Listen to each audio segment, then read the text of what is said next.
how does that...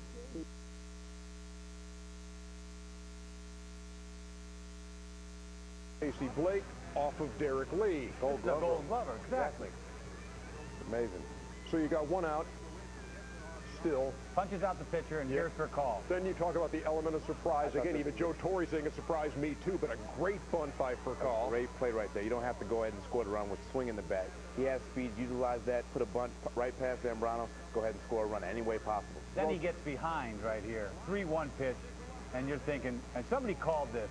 I think Curtis said he's going to hit a gapper and clear bases. And exactly what happened. What are you going to do? You get behind. He tried to paint him a couple times and had to come in 3-1.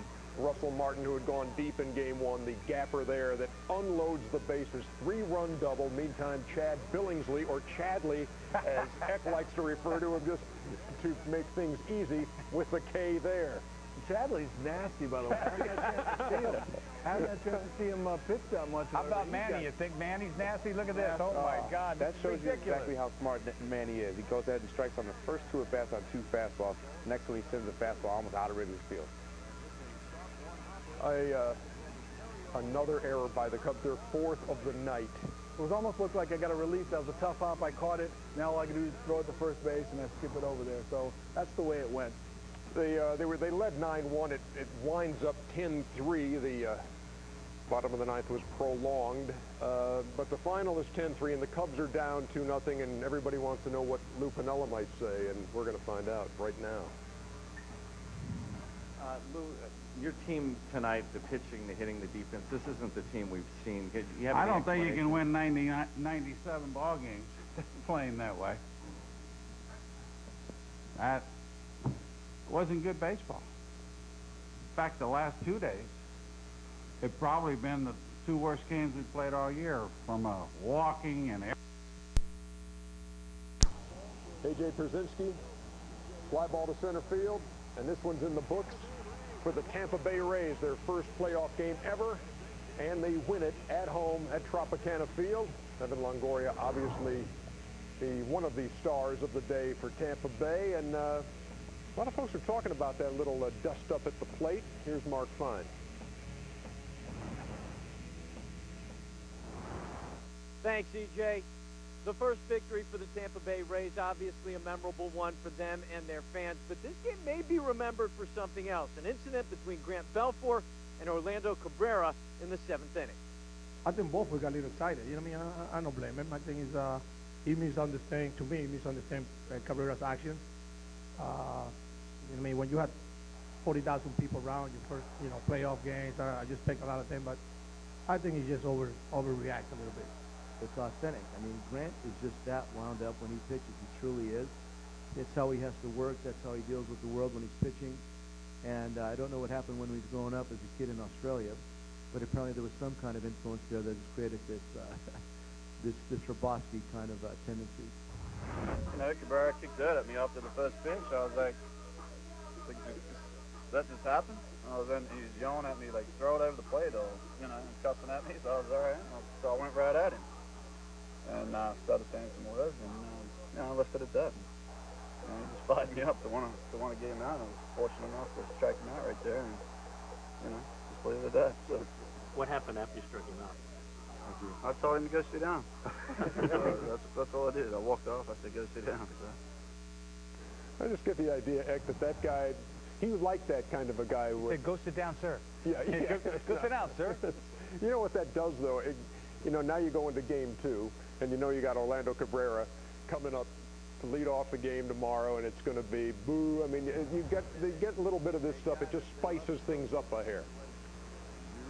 Well, see right here, first pitch, yeah. Yeah, absolutely it spices things up, whatever. It's not like a starter that you're going to take a break for two or three days. This could happen tomorrow. This could happen the next day, or whatever. But this guy's having an incredible year for these guys, isn't he? I think he's a big find. He's a guy that's had, 60 innings, punched out about 85 guys, given up 25 hits. It's an incredible year he's having. Yeah, he struck out like 36% of the guys he's faced, which is all fastballs. Yeah. He throws probably about 95% fastballs. You know it's coming. And he's excited. Just like, he had to admit, Guillen, that he's excited. Big-time game. Have you faced him, Curtis? I've missed him every time out there, but I talked to Magglio Ordonez. He said, I don't know what it is, but his fastball has a little extra life on it. He just can't seem to catch up to it. And how do your guys react when you see them? I mean, does he give you some of that stuff when you guys are facing him, too? You know what? I'm not sure if I heard him say anything to us. Maybe the situation was different. Of course, this is the playoffs. He's playing for definitely a lot more stuff than he was against us at the end of the season. So definitely being amped up, plus 40,000 people in Tropicana at home, first time out there. Definitely get fired up. I can't blame him for doing that. Yeah, Kazmir and Burley going in game 2 of that series on Friday. And also, let me just update you on Carlos Pena. Talk about that scratched eye. He felt something in there. From this angle, you see Brad wants to throw the ball to the left. However,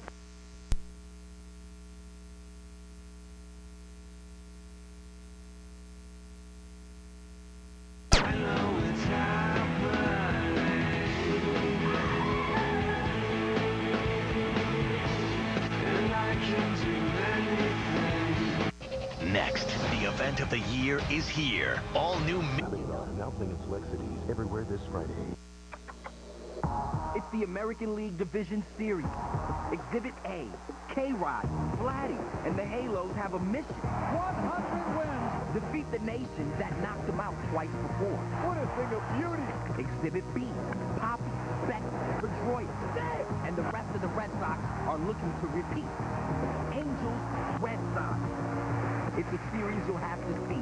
Oh, man! There's only one October.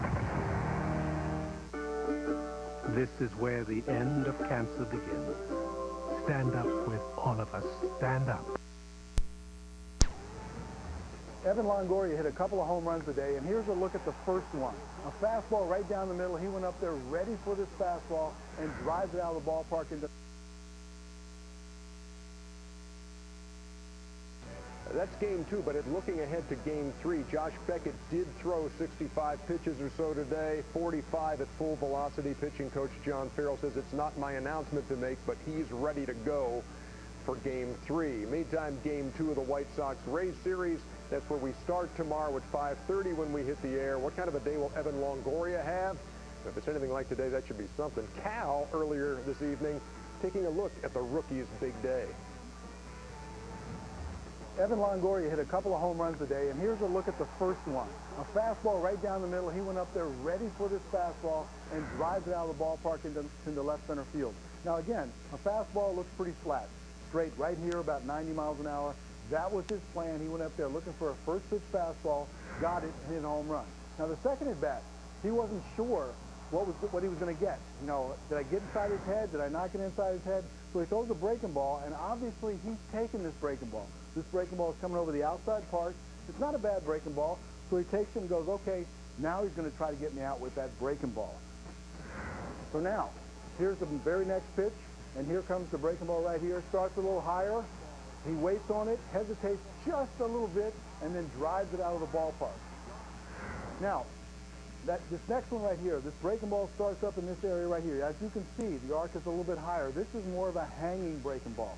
And when you're really sitting on a breaking ball, looking for a breaking ball, you're looking for it to be up in this area first. So when it starts to break down, he's timing it or whatever else. It's a slower pitch, and then he puts his foot down, hesitates just a little bit to make him look out front, and then he unloads on it for a home run. Here's a good look at it from the side. Here he is. He's timing it, puts his foot down, a little hesitation, and still has enough strength and power in his wrist and hands to pop this ball out of the ballpark. You know, what a start for him. 2 good swings, 2 home runs, and he sat on both of them. Again, excellent use of the new technology, the pitch tracks by Cal, and excellent poise on the part of a 22-year-old rookie in that atmosphere today. And the first, you know, it's the first playoff game for that franchise. It's not like you're jaded at all, and here we are in the postseason again, and the fans are used to it. That place is up for grabs. Well, I was really impressed. They were very businesslike in their home ballpark, going about this game all the way around. No. We're with you. Win it for Andy, Cam.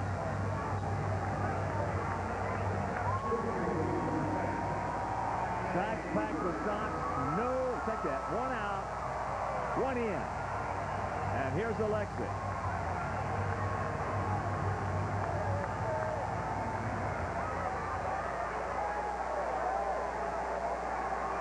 Alexi has gone out to center, and he is grounded to third. First pitch. A ball hit deep to left field. Way back. Kim's looks up. You can put it on the board. Yes! A grand slam homer for Alexi Ramirez, and the Sox lead it 6-2. Marcy.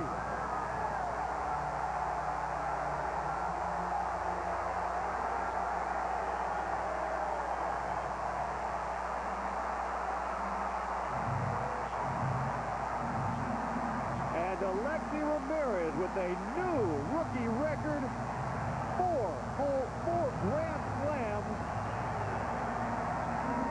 this year by that man, Alexi Ramirez. It has never been done before by a rookie. He just left Shane Spencer in the dust.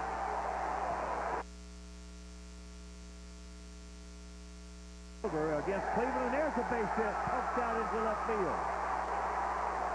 AJ's going to give it to go. Here's the throw by Towns, and he is safe. First pitch, high cutter. Alexi knew it when he hit it.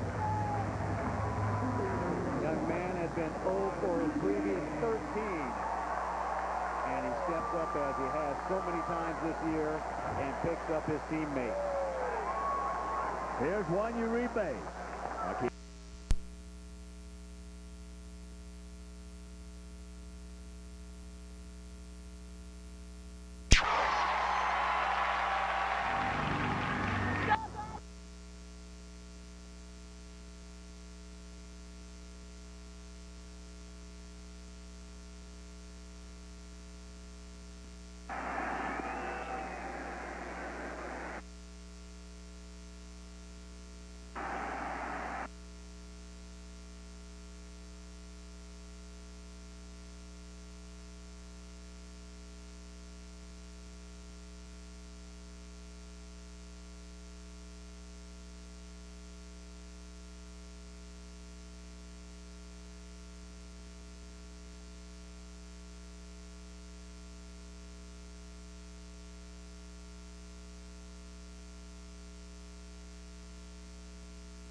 To block that ball in the dirt.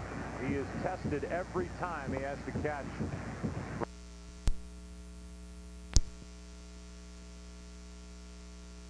Down the left field line and out of play to even the count.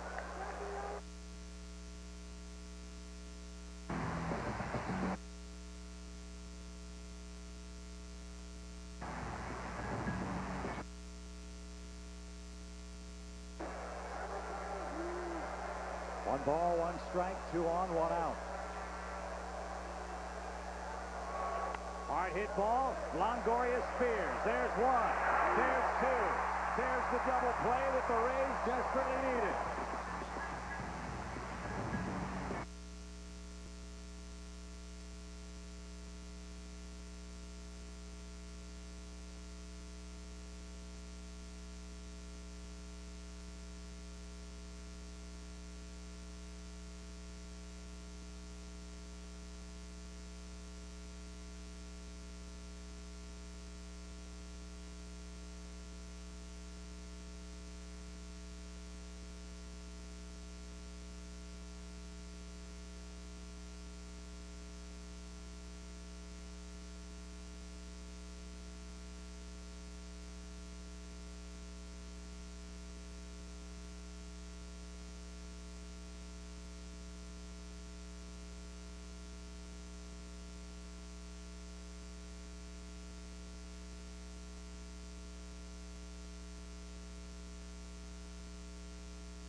hit.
One ball, one hit ball. Longoria Spears. There's one. There's two. There's the double play that the Rays desperately needed.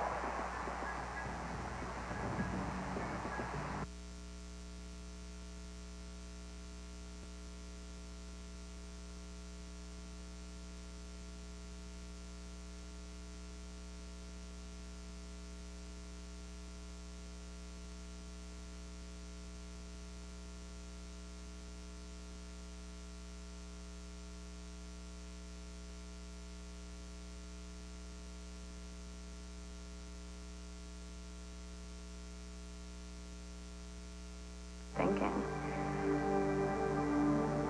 And then there's the part where you pulled out the dagger.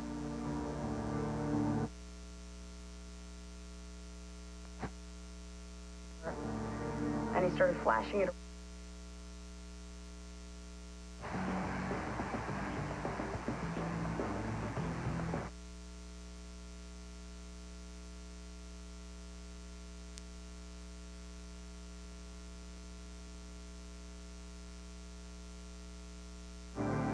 That he was going to do something really cool for me.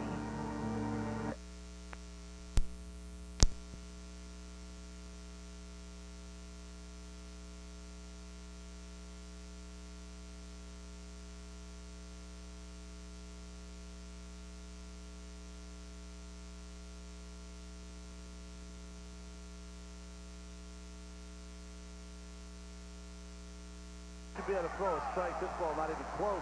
Running in on and hitting the elbow of Bartlett. Bartlett's not afraid to wear one. Second time he's been hit, but he's got the advantage of that elbow pad. Yeah. Not quite as painful. So here's Iwamura, 0 for 3 tonight. 6 home runs for Iwamura this year, 4 against Boston. And he's down on strikes. 1 on, 1 out for Upton. Very weak hand with 2 strikes because of the previous pitch. That slider down and in. He's got that in the back of his mind. Look how he gives up on this outside pitch. Oh, you're right about that slider down and in. Iwamura trying to...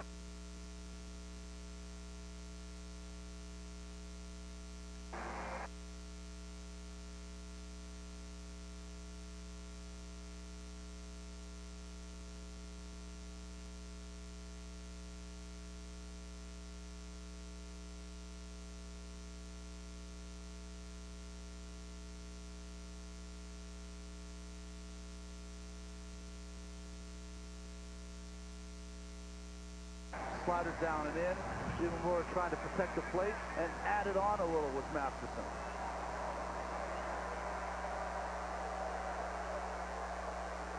Upton can tie it. The Red Sox trying to complete what would be the second biggest deficit overcome to win a postseason game in history. They were 7-0 down. It's tied 7-7. What a great at bat by Coco Crisp. A very poor throw from Gabe Droz. Pena gets Crisp at second, but the damage is done as Coco Crisp has a tremendous attack with 2 outs and delivers as he's done in the second half of the season with runners in scoring position. So new battery for Boston. It's Justin Masterson.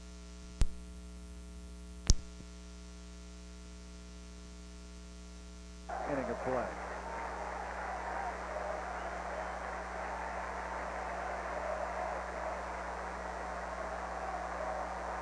He's going. Pitch swung on, hit high in the air to left, playable. Bay is under it. Iwamura took a shot at left, flies out.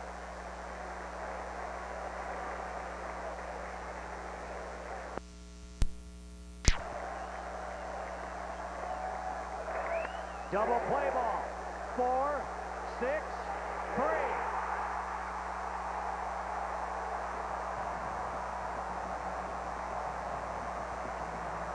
The Red Sox have a chance to win it in the ninth. Pedroia starts the double play. He'll start the ninth.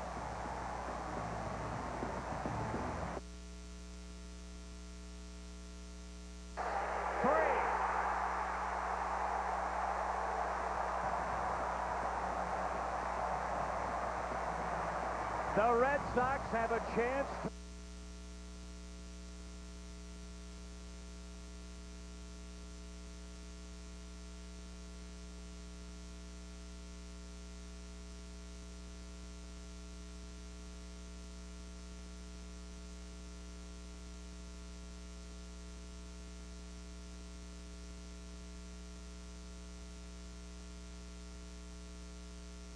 He'll start the ninth.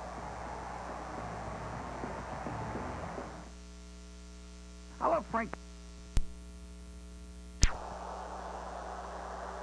Jason Bay, the batter for Boston. And he yanks one down to third base line. Longoria, beautiful throw to second for one, but not in time to get Bay at first. Well, you've amazed everyone, Buck, talking about that arm and action.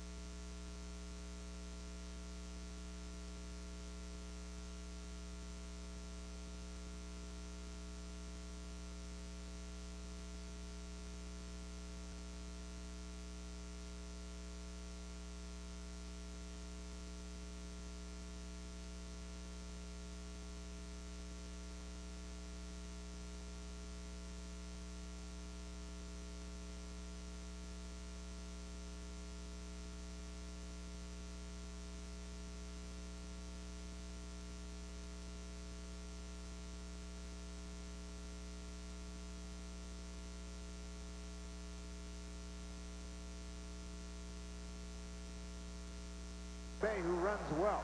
But what a great throw from an awkward position. Look where it is, right in the middle of his chest, in a perfect spot for Iwamura to turn the pivot, but Bay just outran the throw.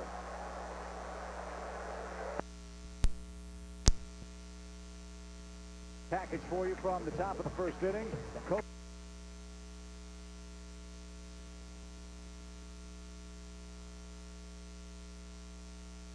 Chris started on the top of the first inning.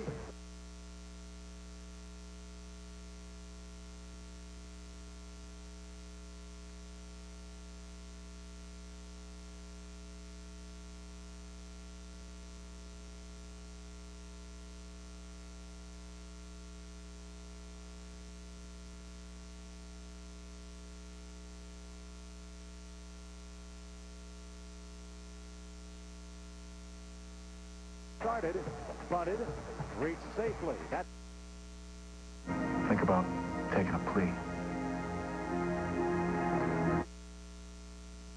part of the play. That craft's not gonna fly. And the bad part, though. Started, bunted, reached safely. That's the good part of the play. The bad part, though, picked off. Picked off by Shields. Not a big lead, but came in a little high. Throw right into the baseline, an easy out. And Dustin Pedroia popped up to Evan Longoria at third. Through the entire postseason. Then Carlos Pena walked. Then Longoria wrapped into a half of the plate through the entire.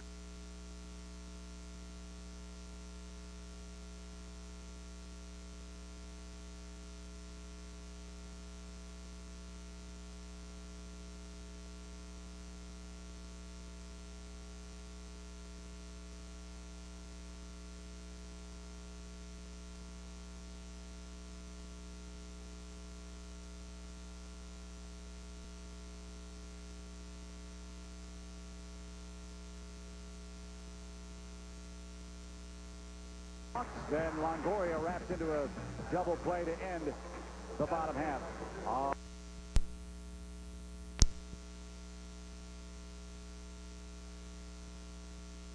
Clark, and he jumps on the first pitch and is retired by Pedroia. Clark.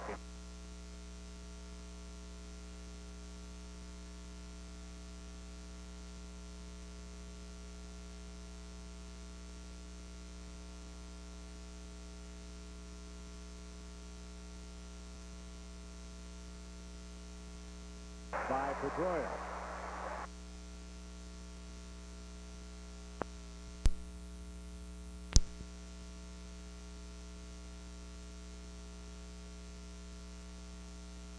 A throw from Gabe Gross.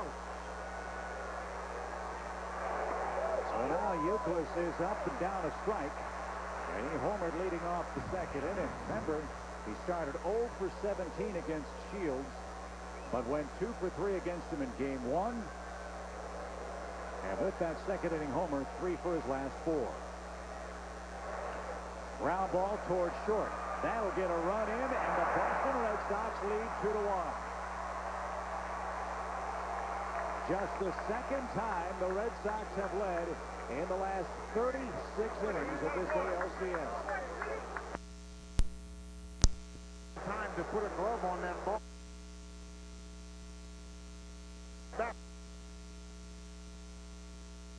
But went 2 for 3 against him in game 1. And with that second inning homer, 3 for his last 4. Ground ball towards short. That'll get a run in, and the Boston Red Sox lead 2-1. Just the second time the Red Sox have led in the last 36 innings of this ALCS. Cleanup hitters are supposed to drive in runs, and Euclid does that very effectively with a simple ground ball to the shortstop. Pedroia hustles in with the go-ahead run. And Euclid always does his job. He knows what he was supposed to do there. Infield back, put the ball in the ground. Just fine. Mr. Execution is Euclid. Now J.D. Folks sitting in the top of the trop.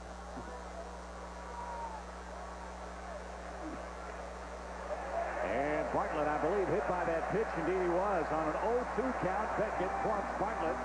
Red Sox wonder if he even tried to get out of the way. Well, Beckett definitely wonders, and Terry Francona wondering, because that's the watch of the hitter today. They do not get out of the way. Curveball inside, almost leans into it. See how he leans into it? The umpire can call him out. Absolutely he can. They don't, though. Call the ball, said he didn't get out of the way. You have to have an attempt to get out of the way, and Beckett didn't believe there was any attempt whatsoever, and I agree with him. So we'll see if Beckett keeps that in the back of his mind when Bartlett is up the second time tonight. And Iwamura, the hitter.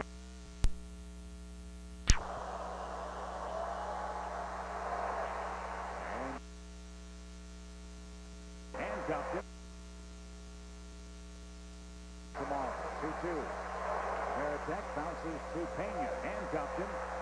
Plenty of time with the catcher running 2 out.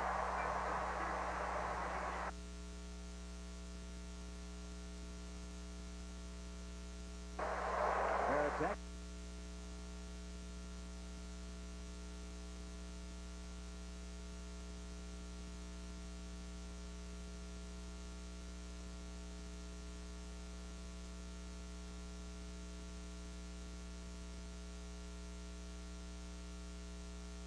Running 2 out. Into third inning after Crawford had put the Rays ahead. He gets caught napping and stumbles back to first base. Good tag by Coxley for the pickoff.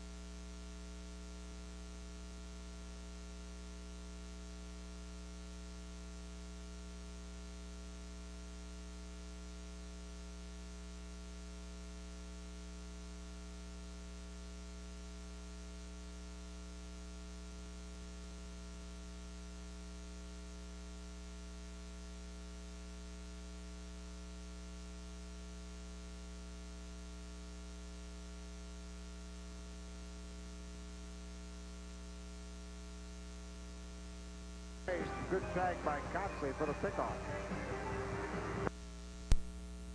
Right on top of the plate. Now has an even count. Game 2, third inning, after Crawford had put the Rays ahead, he gets caught napping and stumbles back to first base. Good tag by Kotze for the pickoff. Just lost his concentration for a moment, took his eye off the pitcher. It's something you can never do when you're off the bag. It's on deck. 2-2 count. And a ground ball right side. Kotze, a little snow cone. Beckett to the bag, beat his man and held on. Inning over. Right side.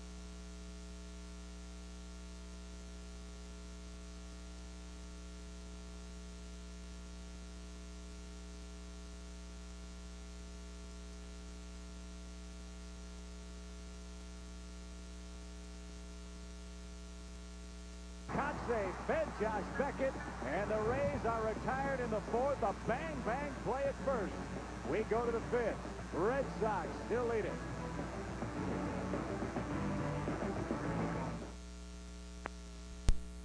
However, and you're able to get your hands through because it's a hanging curveball.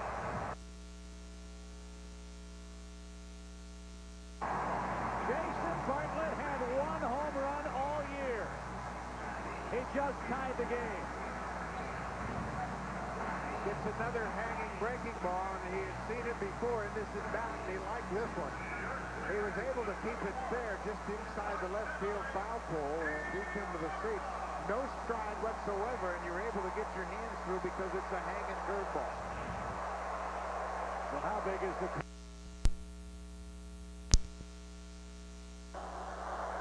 Hot shot to third. Euclid to his left. And the throw retires Earl. That was his seventh because he gave up one earlier. That home runs allowed. And that's 11 innings and 1/3 worth of work.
This swing, just his second hit, and he couldn't have gotten a bigger one.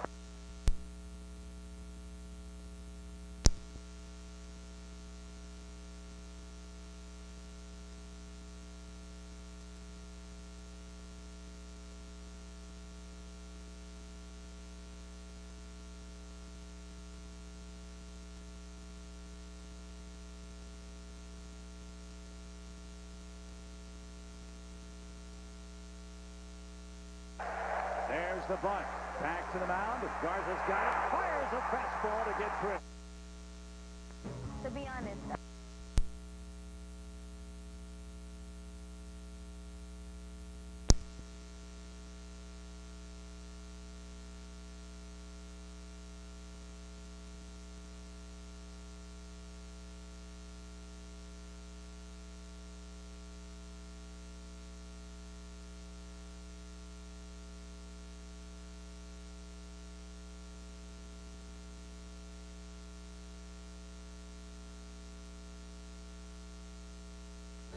game. Nas, Common, N.E.R.D., T-Pain, Young Jeezy.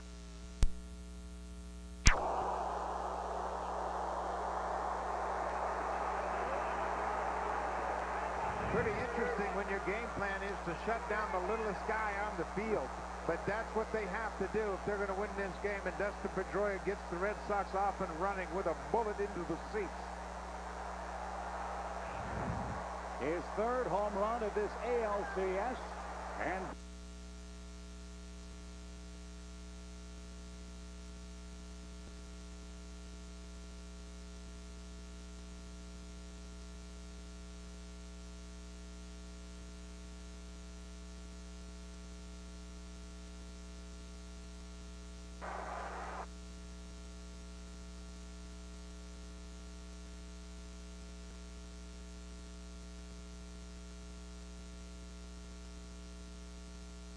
tough play.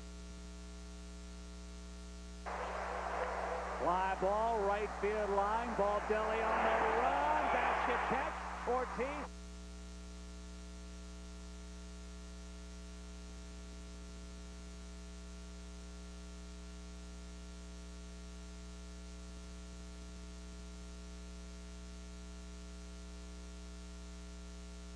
The top half of the first inning. 1-0 Boston.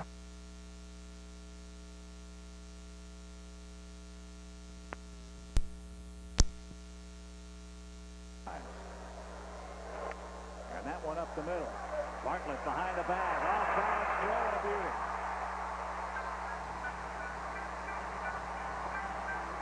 Well, the defense got out to such a great start in this postseason. They had 7 straight airless games, played 65 innings without committing an error, and then made 5 in the last 25 2/3. Bartlett made an error in Game 6, but this time, ranging behind second base, makes an outstanding play to take a hit away from Mark Kotsay. Yeah, he was shading Kotsay up that middle, gave him a good jump on the ball, and able to throw that ball off balance. At bat.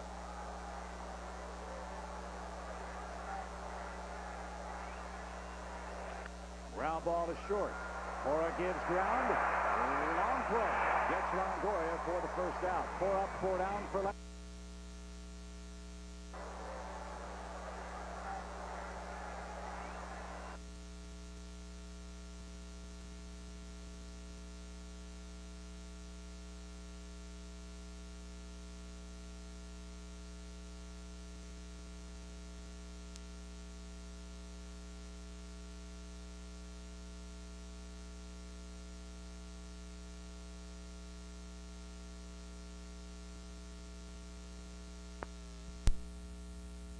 Strikeout, 316.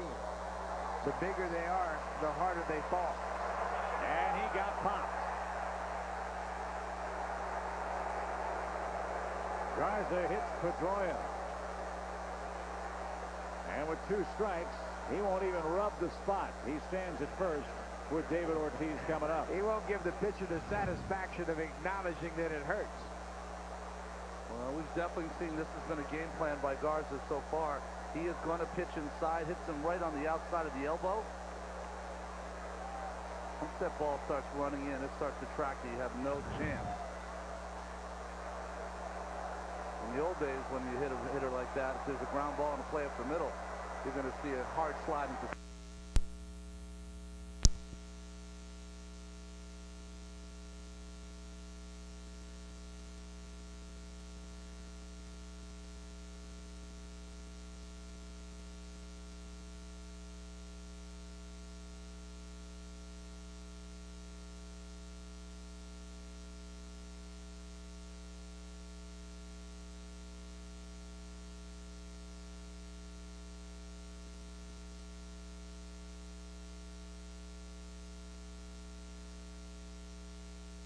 And hits a shot toward Longoria at third. Throws on the run, scooped up nicely.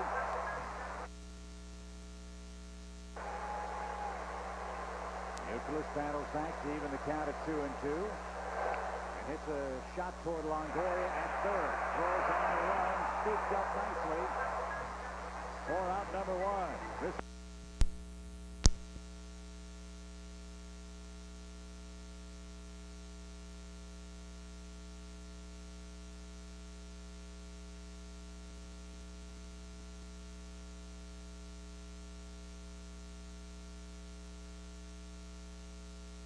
to really make a good up for the Rays.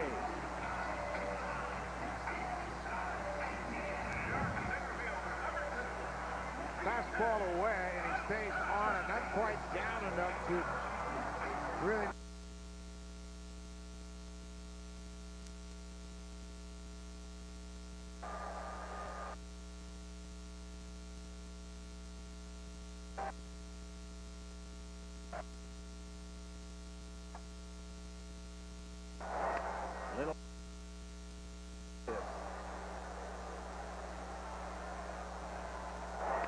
Little number hit to the right side.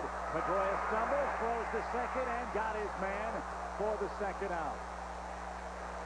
Well, you can't teach that play. That's pure instincts right there because he had enough time in his mind to get the lead runner. What a heads-up play. You can see the base runner right in front of him and pivots to that backside, throws the strike to Euclid, who was covering. Good job by Euclid, giving him a nice target on that outside part. Good job by Uemura, who's sliding on the outside part, trying to be in the middle of that throw.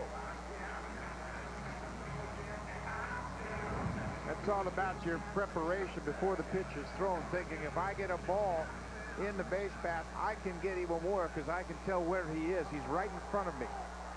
0 errors for the Red Sox in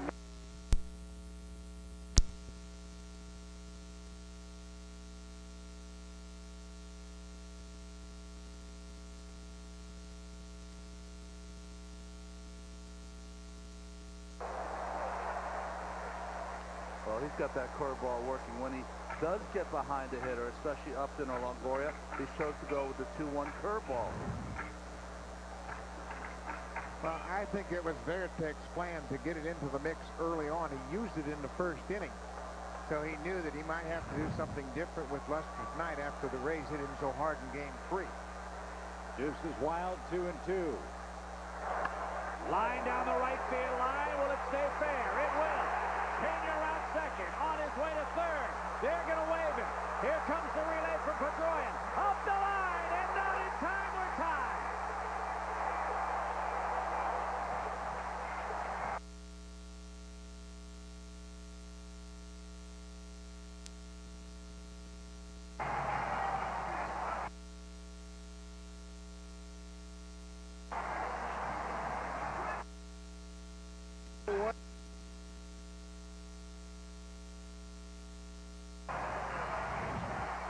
Longoria's 8th RBI comes on a fastball off the plate away.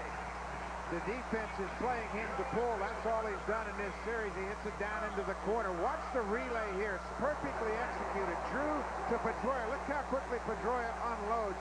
But it's up the line a bit, and Pena slides in, scoring all the way from first. See that reaction by the Tampa.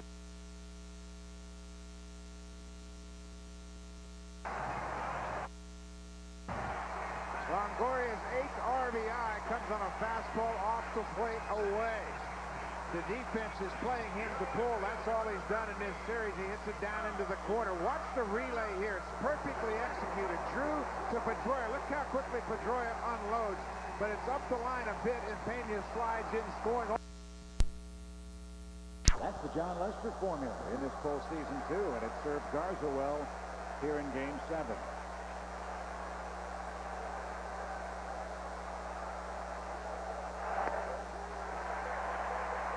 But the home run by Pedroia on a changeup. Tried to come inside, but it left it up in the strike zone. Deposited in left field. Pedroia has just been, he just does not miss his pitch when he gets it, especially in the postseason.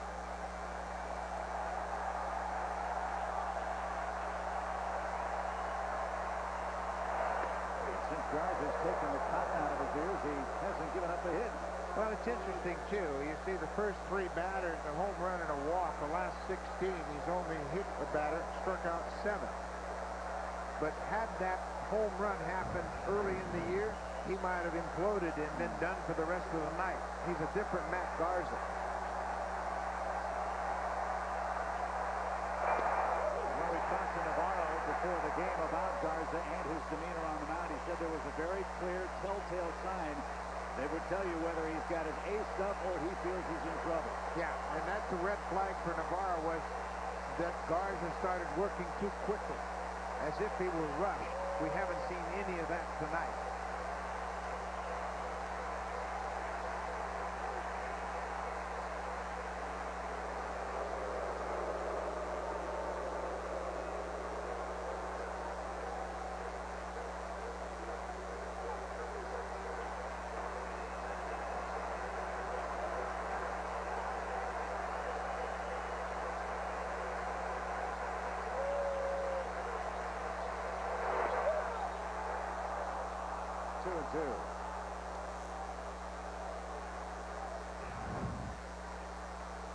Good pitch here, just off the strike zone. Good call by Brian Gorman. Now Garza facing a man that had the best batting average in baseball with 2 strikes, Dustin Pedroia. Bases are empty, 1 out. 6th inning.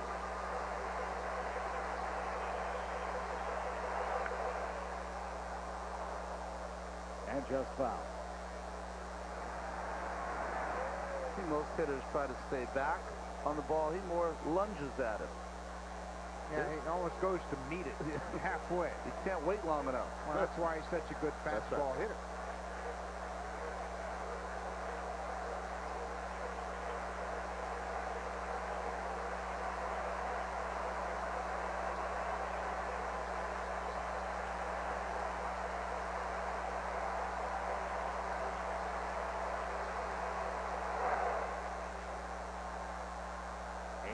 Pitches now for Garza tonight.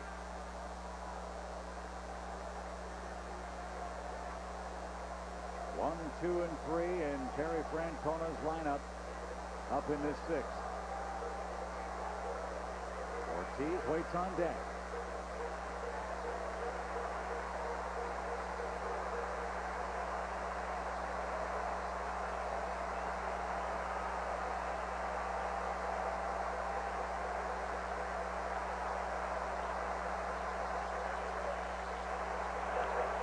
Back toward us.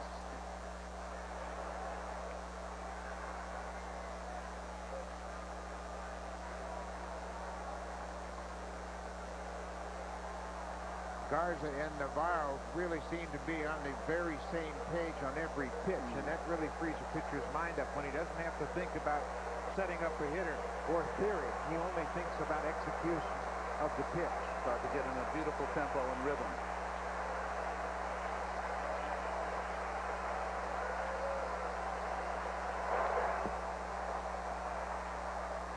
Pitch after pitch after pitch, spoiled by Pedroia. Ronnie, how much does it empower a pitcher when you're thinking of a pitch and the catcher calls that pitch? Oh, it's just, it honestly does. It frees your mind, and you almost get in a telepathic moment, don't you, with your catcher, that you know he's going to call the pitch that you want to call, just because you're on the same page.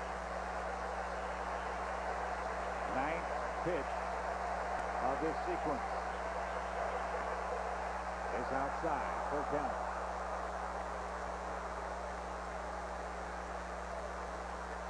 Oh, last at bat, Garza pitched Pedroia inside, hit him, has not gone back inside in this at bat. Everything away.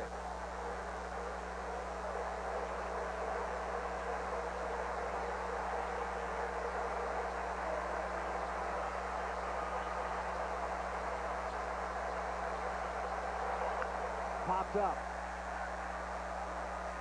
Foul ground. No play. I think that's when a catcher really learns how to call a game. You go into a game with a particular game plan, and then you get into the course of the ball game, second, third at bat, you recognize that you got to change that. They pitched Pedroia inside early on. He hit the high changeup out of the park. They hit him with the next pitch in his next at bat inside, and now he's gone away. So Garza has to trust Navarro that he's making a informed decision to change the pattern midstream and can't panic or question a pitch selection.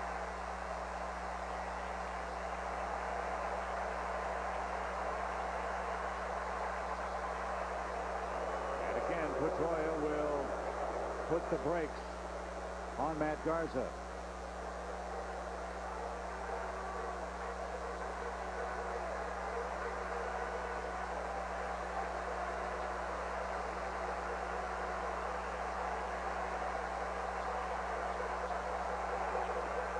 What an at-bat for Pedroia.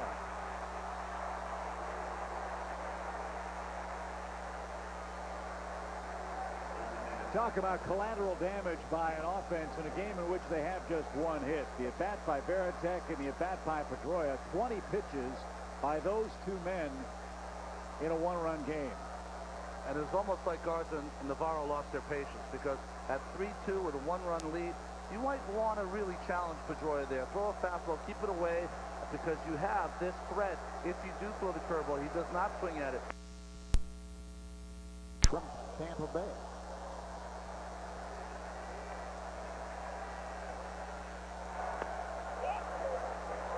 Good patience by Ibar, who's been an unsung hero in this series. It's very interesting. When you watch John Lester and Garza both having great games, that ball right off the corner, missing the strike zone. Lester gets a lot of called strikes, Garza a lot of swinging strikes. Swing and a drive. Deep left. That ball is long gone.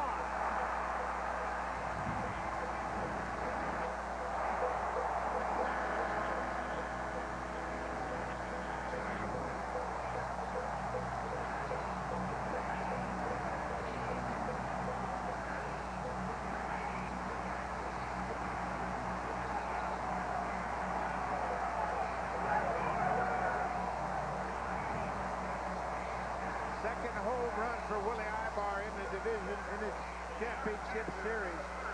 Tremendous extension from Ibar. Takes Lester deep yet again in this series.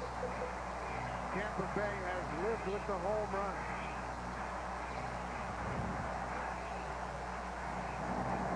Ibar, who played such an important part for this team when Longoria was on the disabled list. Now big at-bats in October.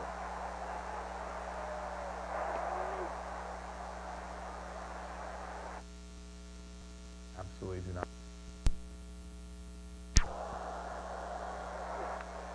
Ground ball in between high. And will the Rays defense cost them dearly late? The door is open in the 8th inning. Defense was so good at the start of this postseason. 7 straight airless games. And now the 6th air in 32 2/3 innings. A classic case of letting the ball play him for Bartlett. That ball will slow down a little bit in that field turf, and then as soon as it hits the dirt, speed up. And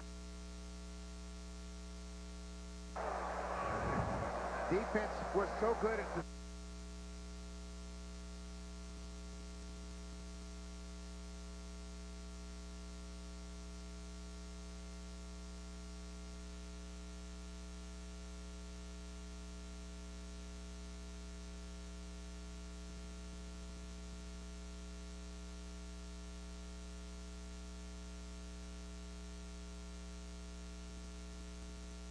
air in 32 2/3 innings. Down as they get. Bunt attempt. 2-2. Well, Crisp had a good pitch to bunt, too. He was upset, got a little bit ahead of himself, and didn't wait for the ball to get to home. Watch how his body is gone before that ball gets there, and he just jabbed at it, and he was disappointed. He had a good pitch to bunt.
Wipe out Coco Crisp. You're not going to get two on this bouncing ball, but Iwamura understands the situation, pivots and throws a strike to Bartlett. Boy, that was close. Boy, if Coco could have went straight in instead of that slide that really is taking out the shortstop. Straight in. Would have been close. Howell gets Ortiz to roll out. If he goes for the bag, he might beat the throw, but he never went for the bag. He went for the infielder instead of trying to get to the base before the...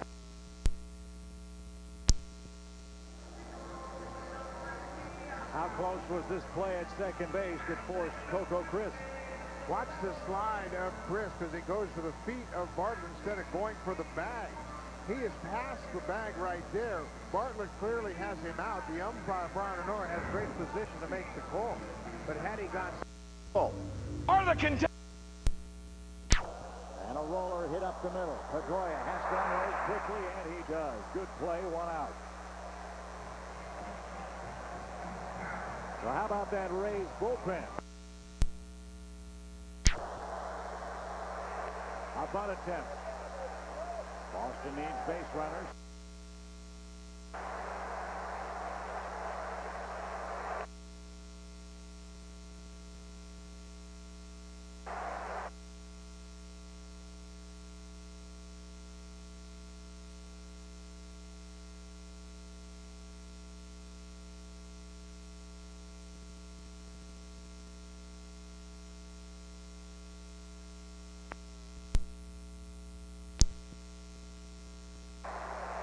Facing the left-handed Kotsay. This pitch sequence. First pitch strike with a slider, another slider down on the way to get ahead. One up in the strike zone that changes eye angle. Just missed outside and then painted that outside corner. The Rays 2 outs away from the World Series. Here's Varitek. Went with the slider, and that ball had a lot of depth to it, boy. He threw it hard. Varitek out. Hard.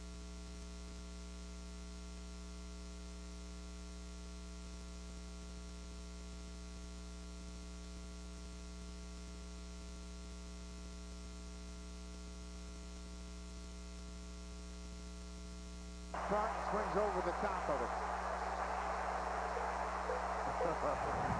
He knows his map.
won the World Series. Fastball, he struck it out swinging, and the Boston Red Sox have won the World Series for the second time in the last 4 years.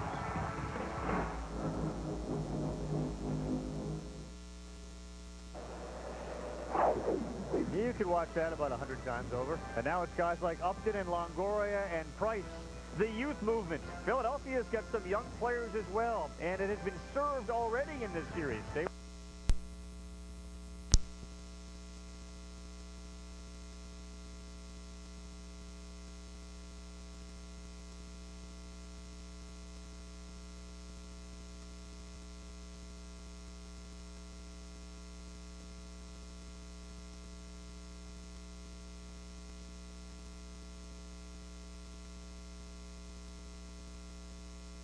as their cleanup hitter. But what does he do? He delivers for them. He delivers in the clutch. And he had an at-bat in Game 7 against John Lester.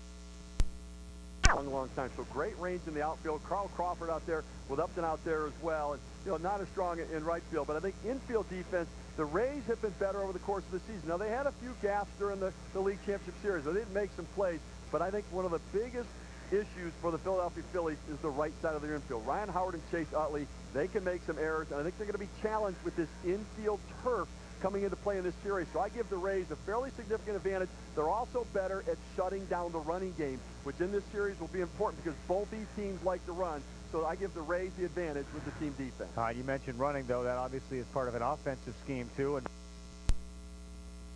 has hope and faith.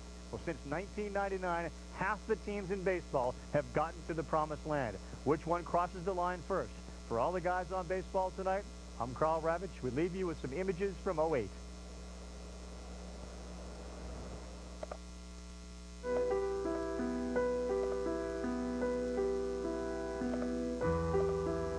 The Major League season's officially now underway from Tokyo.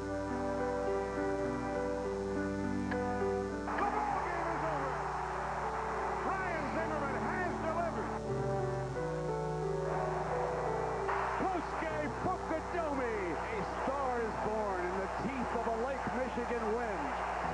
He is not a clutch hitter. He's not a clutch player. Is it clutch? Reds win. Oh, goodness.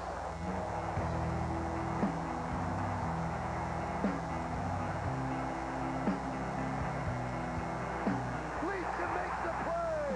Oh, no, he dropped the ball. Now, I don't know if you would consider that a wet gun, but it's got to be one of the strangest plays you've ever seen in your life. Here comes that throw from Mankiel. He got it. How could he know this new dawn light would change his life forever?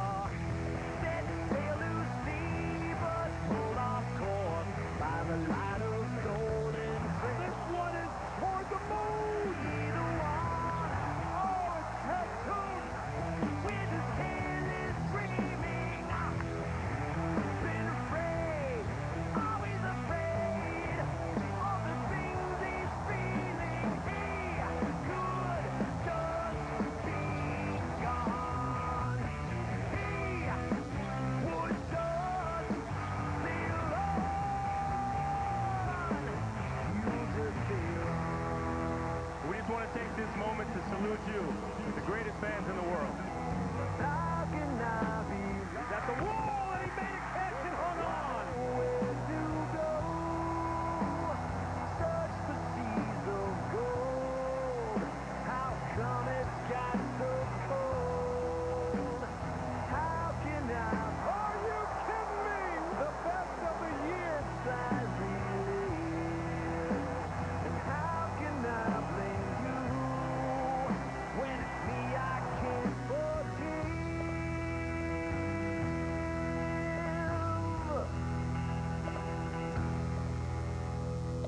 Lester is 1 out away. John Lester thrown a no-hitter at Fenway. The 3-2 from Zambrano. No hitter.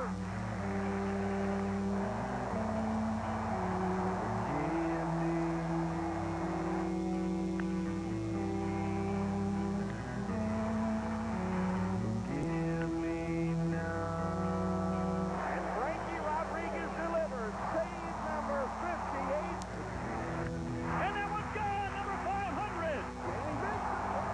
a high five to the fan. What in the world was that?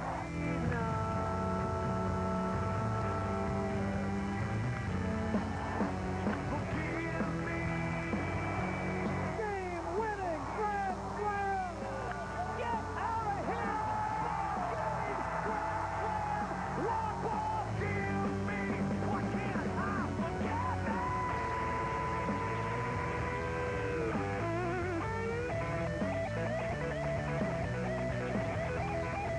Coco's going to head out. And just like that, it turns into fight night at Fenway Park.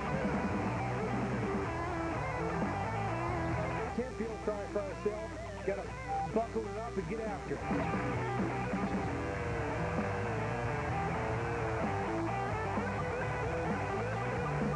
Look out.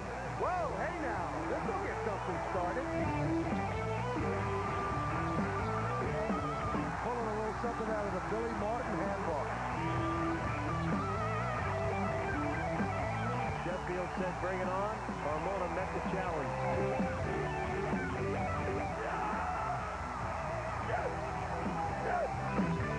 He's got 3 tonight.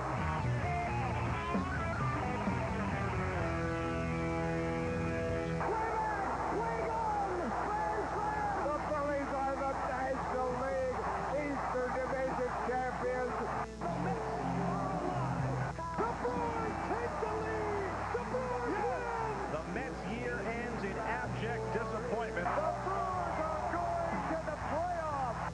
The White Sox will live to play another day. The White Sox are going to the playoffs. Search for seas of gold. How come it got so cold? How can I be lost in remembrance I relive? So how can I blame you when it's me? The Tampa Bay Rays have won the American League pennant. The Rays are going to the World Series.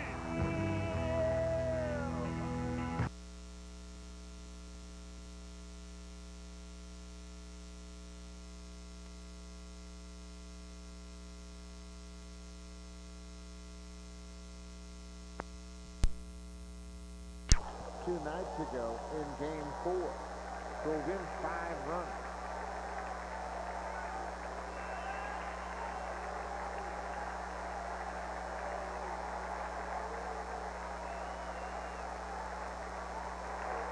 Off his thumbs, and he somehow keeps the at-bat alive. Ouch. Now that's what Papelbon does so effectively with his fastball. He can really locate it, and it's 96 miles an hour. This is where Varitek most of the time will try to elevate the fastball and get the hitters to chase.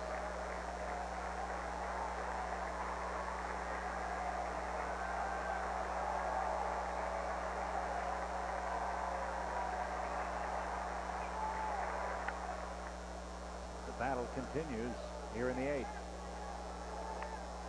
Put at bat by Ibar. Has played for the Dodgers.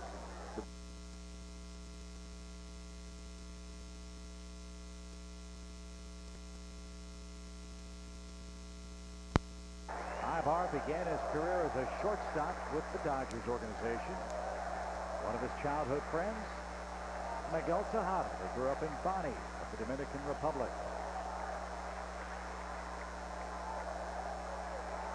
And the splitter takes care of Ibar. Out number 1 in the 8th inning.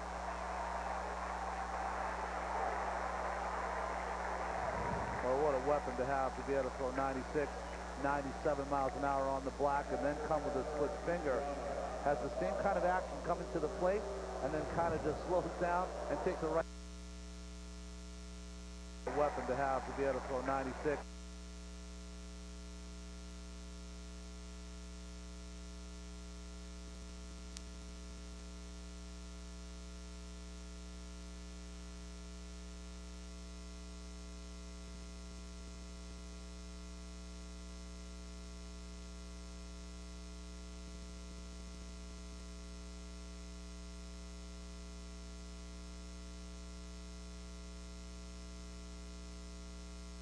The split has the same kind of action. And then come with a split finger. Has the same kind of action coming to the plate, and then kind of just slows down. Swing and a drive. Right field deep. Track. Whoa! One-run game.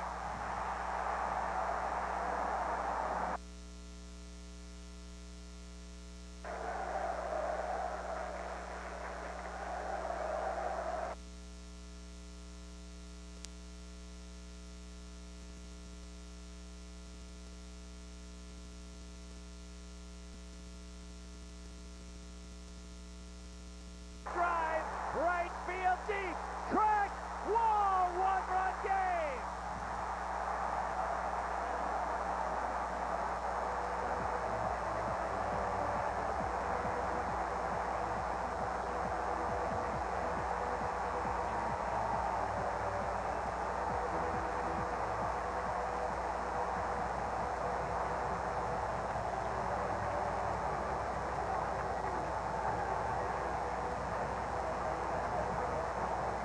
J.D. Drew, a high fastball, level swing, and he hammers it to the seats in right.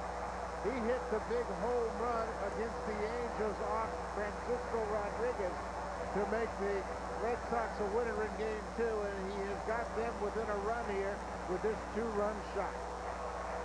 Bedlam in Beantown. They're down a run.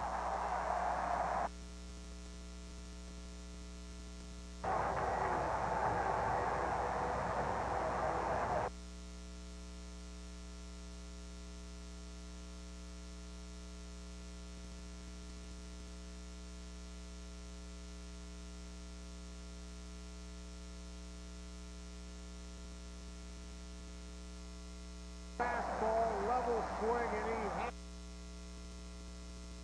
high fastball.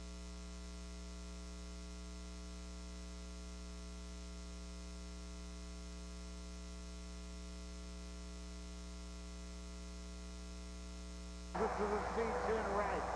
He hit the big home run against the Angels off Francisco Rodriguez to make the Red Sox a winner in Game 2, and he has got them within a run here with this two-run shot. Bedlam in Beantown. They're down a run.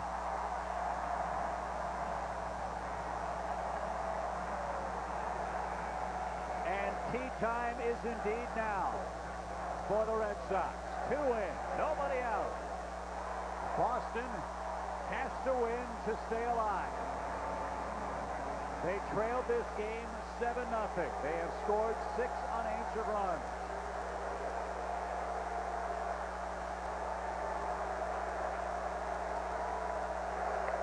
And Wheeler is rattled. We talked about Rocco Baldelli. Dan Wheeler, of course, from Rhode Island also. Grew up a big Red Sox fan. Little added pressure on trying to close them out.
Went to the changeup, did Dan Wheeler.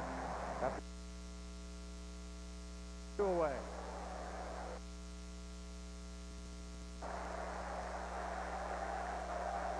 Two in with 1 out in the 8th. Casey's down on strikes. 2 away. First strikeout for Wheeler. Frustration, of course, on Casey's face. Went to the changeup, did Dan Wheeler, after giving up that long home run on the cutter to Drew. Tried to go a little soft for that changeup away.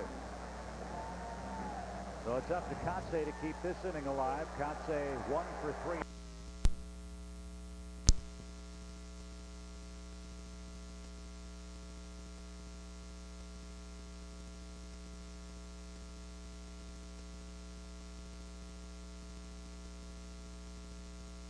Well hit, left center, up and going back. That ball is over his head. Kotsay around first on his way to second. Tying run aboard.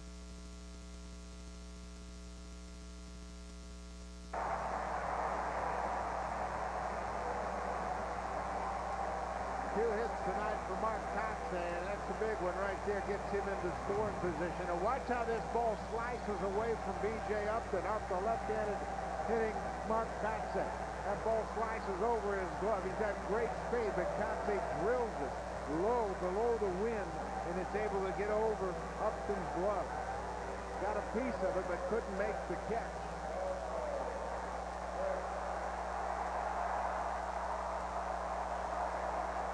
So it could tie this game in the 8th. And Coco Crisp, the batter, 1 for 3. He came around on the Ortiz homer in the 7th.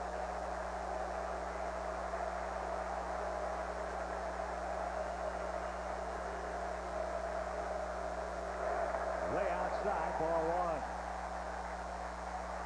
Crisp has done a great job of hitting with runners in scoring position. In the second half of the season, he's hit .359.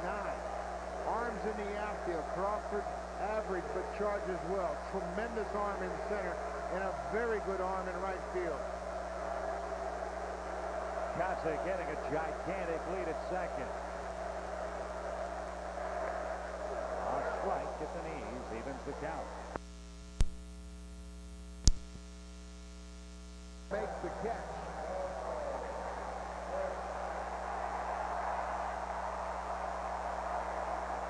So it could tie this game in the 8th. And Coco Crisp, the batter, 1 for 3. He came around on the Ortiz homer in the 7th.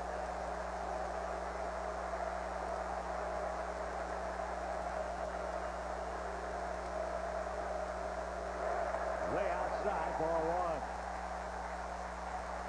Crisp has done a great job of hitting with runners in scoring position. In the second half of the season, he's hit .359. Arms in the outfield. Crawford average, but charges well. Tremendous arm in center and a very good arm in right field. Kotsay getting a gigantic lead at second. A strike at the knees evens the count. And you have to get that big lead. Any hit to left field. Coco Crisp in his last at bat with a line drive to left field, not able to score. Crawford so shallow in left field. B.J. Upton had 16 assists in the regular season, second in the American League.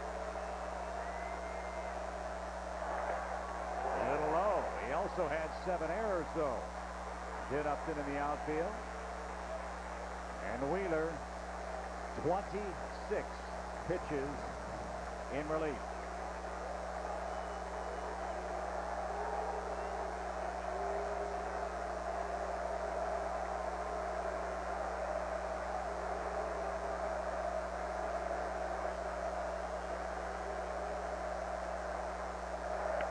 Good cut, but 2-2. Well, Crisp has to know he's going to get a good pitch. There's no way Wheeler wants to face Pedroia with 2 on. He is going to get a pitch to hit.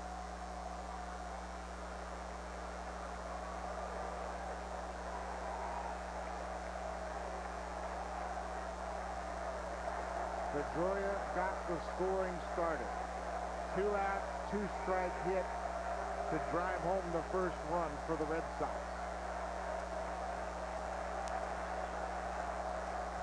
Two and two.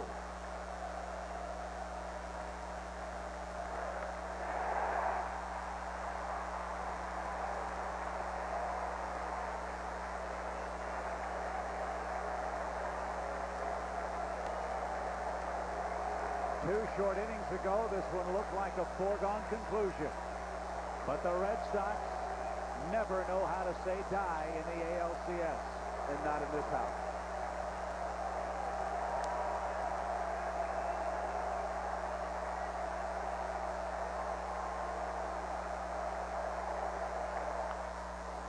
We'll do it again.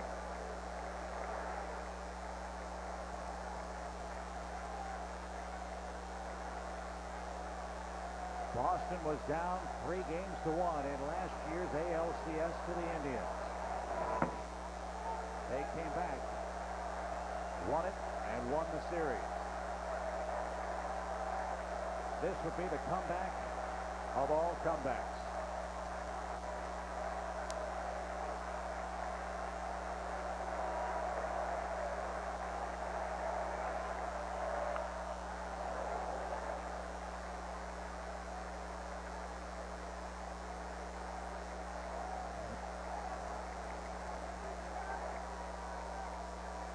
Coco Crisp will see an 8th pitch in the 8th inning.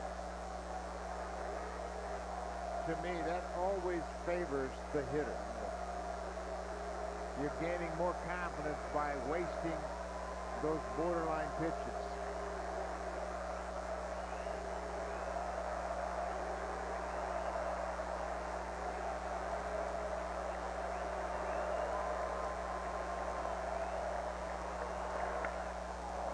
You'll see a 9th. The doubt creeps into the pitcher's mind now, thinking, how do I get this guy out? Well, the problem for Wheeler is that he doesn't really have a choice of another pitch. He's got to go after Coco Crisp. He has to throw fastballs. Hope someone on his defense can make a play. Cannot walk Crisp, have to face Pedroia.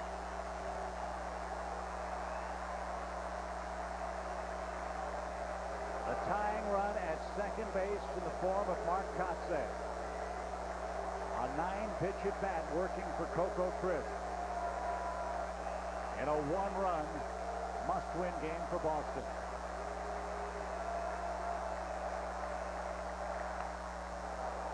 This is unbelievable. Beautiful. Great at bat by Coco Crisp.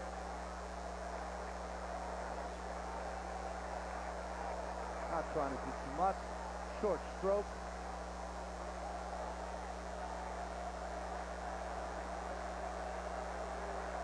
Different fingernails being chewed on here in Fenway Park.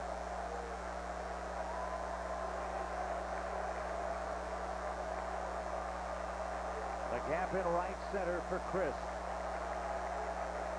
As again, Wheeler ponders a 3-2 count. Catcher's going out there.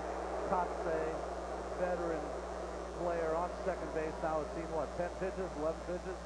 Chance to know. He knows what the signs are. It's whether he and Crisp would communicate that. So what do? Change the sign. It's hard to do that with 2 strikes. Yeah. Early in the account, you can go ahead and get location, but it's hard with 2 strikes. You just got to protect the plate. Long defensive inning. The Rays getting a little jelly-legged with a 3-2 count. Swings, base hit right field. Kotsay around third. Gross loads up. Terrible throw. We are tied.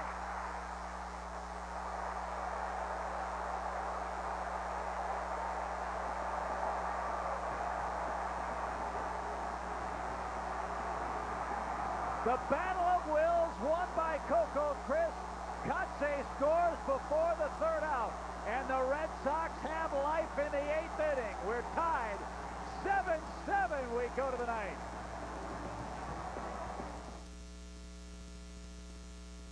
The DNA is just, that's just bananas. Actually like a living organism. It's DNA in a video game.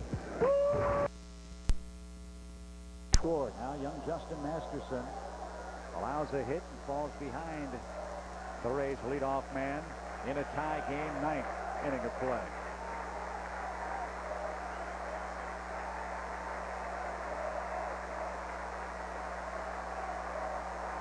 He's going. Pitch swung on, hit high in the air to left, playable. Bay is under it. Iwamura took a shot at left, flies out.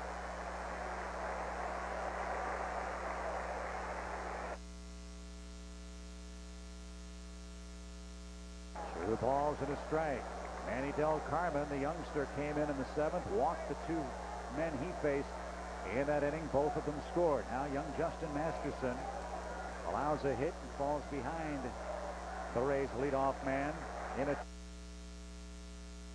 youngster came in the 7th, walked the 2 men he faced in that inning. Both of them scored. Now young Justin Masterson allows a hit and falls behind the Rays leadoff man in a tie game, 9th inning of play.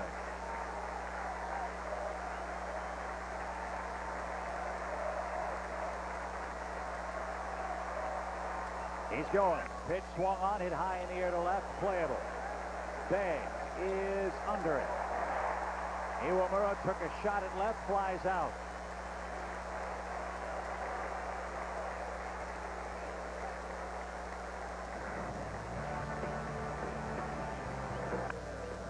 Four more RBIs tonight for B.J. Upton, a 2-run homer in the first.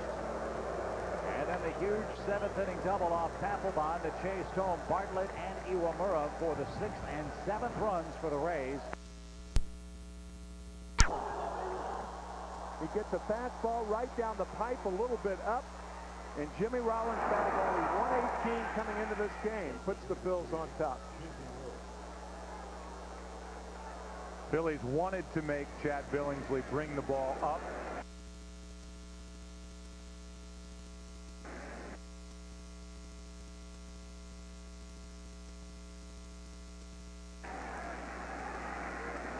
And Rollins shoots one into deep right center. What a start for the Phillies, 1-0 as they strike first here in game.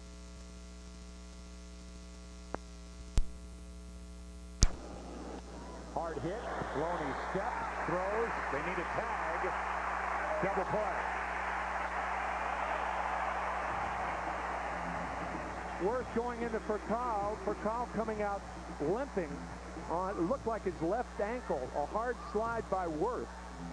A lot of times if you're the runner on at first base, you don't know whether the first baseman has touched the bag or not.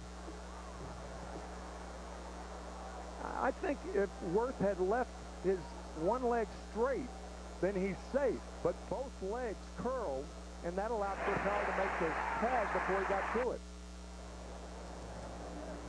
That pop-up slide, normally the left. That single. So after the slider, the breaking ball, and it just stays right in the middle of the plate. We've talked about it many, many times. Catchers don't catch those pitches. Yeah, those last 2 breaking balls were no good. No. One was taken for a strike, and that one was hammered, and Billingsley's lucky. That's our exclusive guarantee. This is what he did to Ramirez and to Russell Martin. Cause for concern, that hanger right there, inviting. So Cole Hamels again missing up. Actually not missing up. Carlos Ruiz asked for the fastball there, and Kemp took care of the rest. I do not like that play. It's fashionable in baseball now for catchers to stand up, but Joe, there is no way that that hitter... Then on Nightline tomorrow. I do not like that play. Here's DeWitt, who grounds one to second. Utley flips for one and on to first to double play. DeWitt. Here's DeWitt.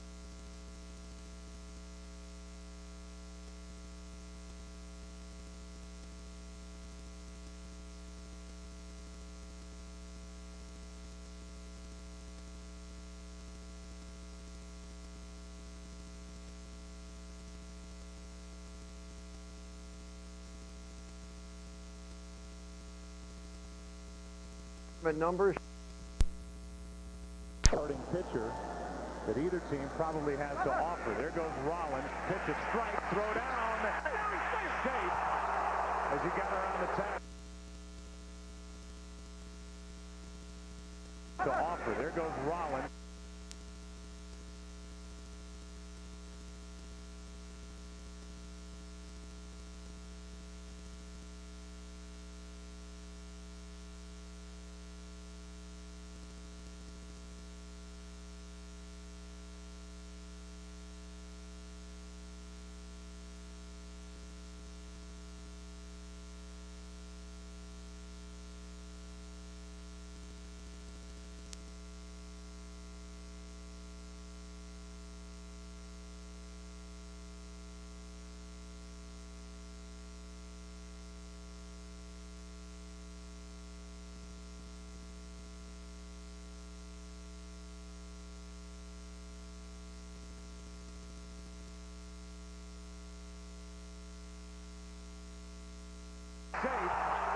as he got around the tag. What a great slide by Rollins. Not only head first, but with his left hand, he takes the right side of the bag, otherwise he's out. That was a terrific slide to give Rollins second base. And a good call by Mike Riley, the second base umpire, as clearly Jimmy Rollins is safe.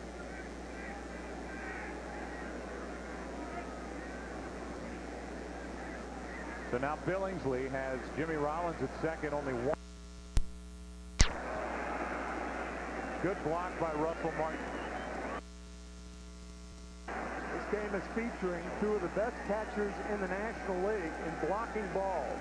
Russell Martin and his counterpart, Carlos Ruiz. So what did Joe Torre tell us before the game? Martin is still at times with two.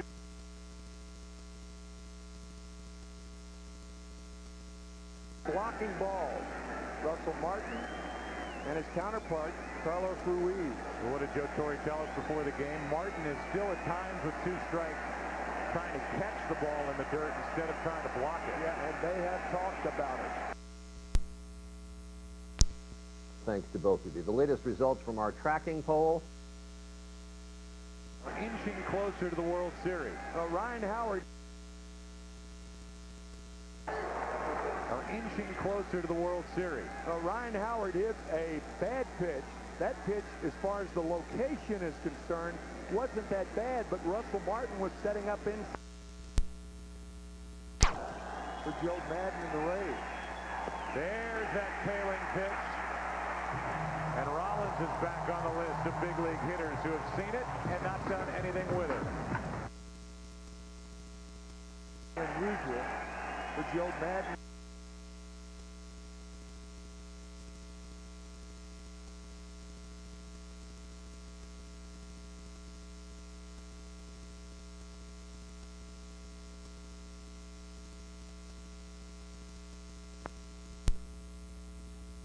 Tough to try and outget.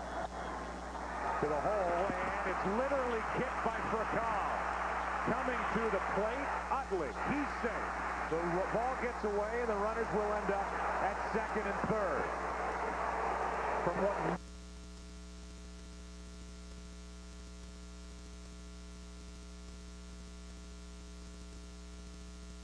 out on the double play, but just superb base running by Chase Utley. Watch Furcal. Once he boots it with his glove, he kicks it with his left leg. Now he looks at Utley. That look cost him. The thing you do once you boot it, get there as quickly as possible to make the throw. That look cost the Dodgers at least another run, but great base running by Utley.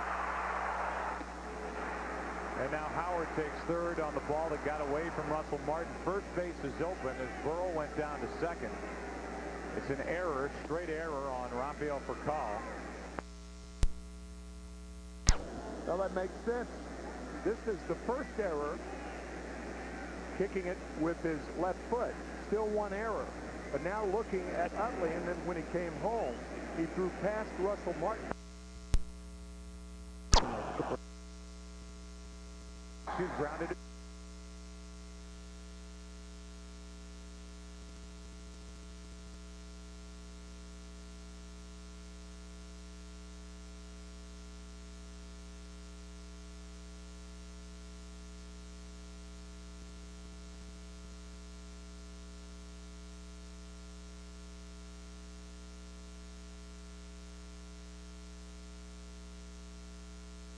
Two-2 pitch. She's grounded to short.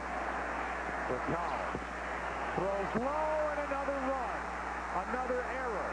Burrell is hung up between third and home, and now he goes back to the bag as Loney throws it away, and this has been a nightmare inning for Rafael Furcal.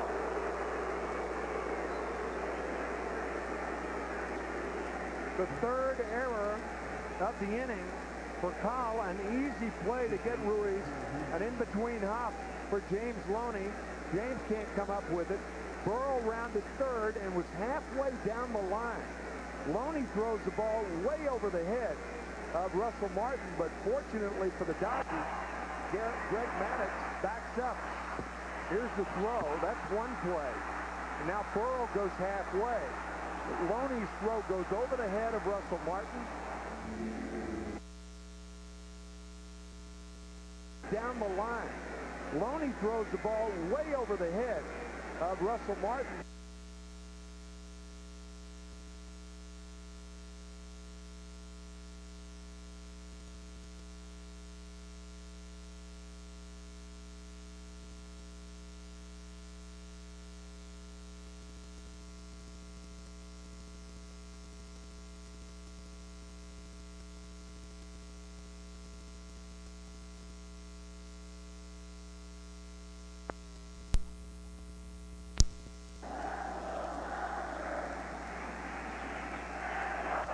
DeWitt grounds one to second. Utley, good play.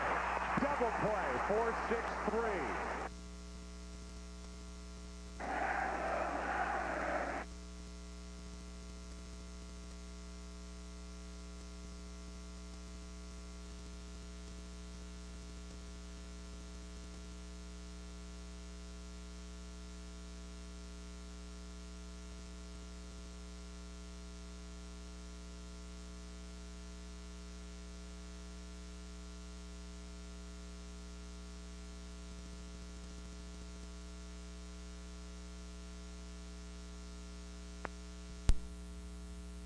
Grounded one to Utley. This one harder hit.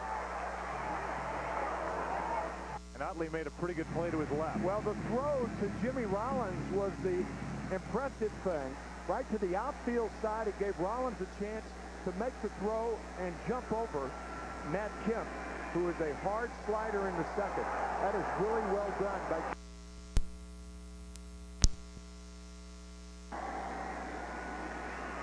with 2 out.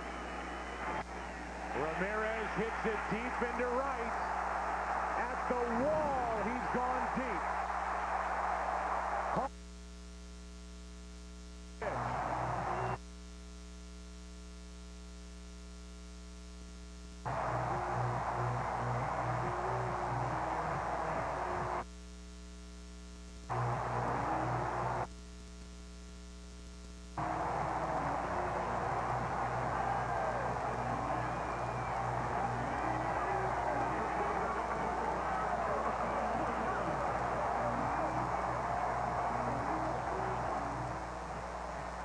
Again, standing up is Ruiz, and Hamels hits the mitt, but Ramirez hits the ball.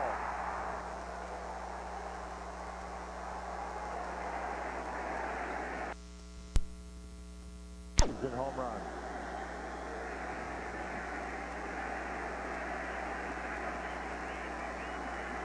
Obviously, strength a factor in his hitting with 2 strikes, but the way he can identify a pitch, his pitch identification is as good as I've ever seen.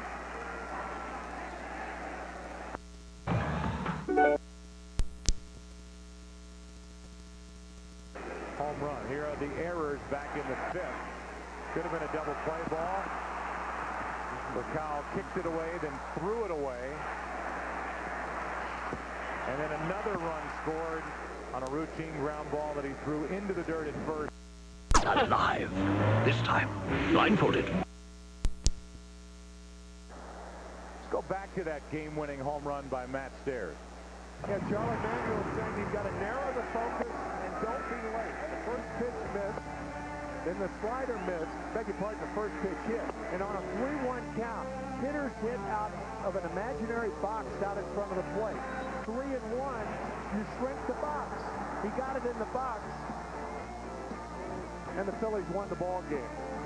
Well, that is a perfect look at a guy who got a pitch to hammer. He knew what was coming. Foul back. Here's the last pitch to Jeff Kent. Kent thought it was low. It was low on Fox tracks. He argued with Mike Winters, called out, and the threat was over. Rollins grounds to second. The ball always finds it. Casey Blake is there. He's 2 for 2 on chance. That's been heard in opposing dugouts More so than here in the second half of 08. And Brett Myers saying, I can't find any holes. And he doesn't have any. Blake starts it for Kyle in the middle. That means he doesn't have find any holes. He doesn't have any. Blake starts it for Kyle in the middle. That means we go to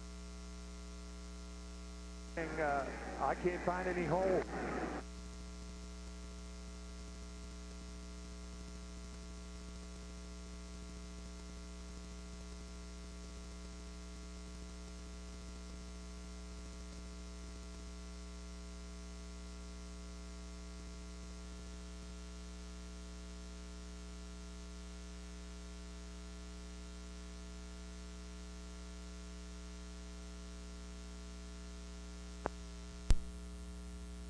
The video of his little dust-up in June with Deoner Navarro, his catcher, in the dugout. What is the fallout from that? Yeah, I mean, for his YouTube moment that actually turned out to be a turning point in his career, according to manager Joe Madden. Now, that was June the 8th. The next day, Matt Garza came in and said to Joe Madden, I need help. He needed help controlling his emotions on the mound. Joe Madden put him in touch with a sports psychologist out in California. They began working together immediately. Now, that day, Matt Garza's ERA was 4.38. Since then, it's been a full run lower, and we saw in Game 3, he went out to the mound in Fenway Park, pitching against John Lester, was in total command of his stuff and his emotions. Obviously, here in a Game 7 tonight, the stakes are even higher. Breaking ball. Hit a punt up near the catwalk. High, deep, far, gone. 2 at-bats, 2 home runs for Evan Longoria. Welcome to the postseason, Evan Longoria. When in your process did you see this team maybe having a chance to be a playoff contender?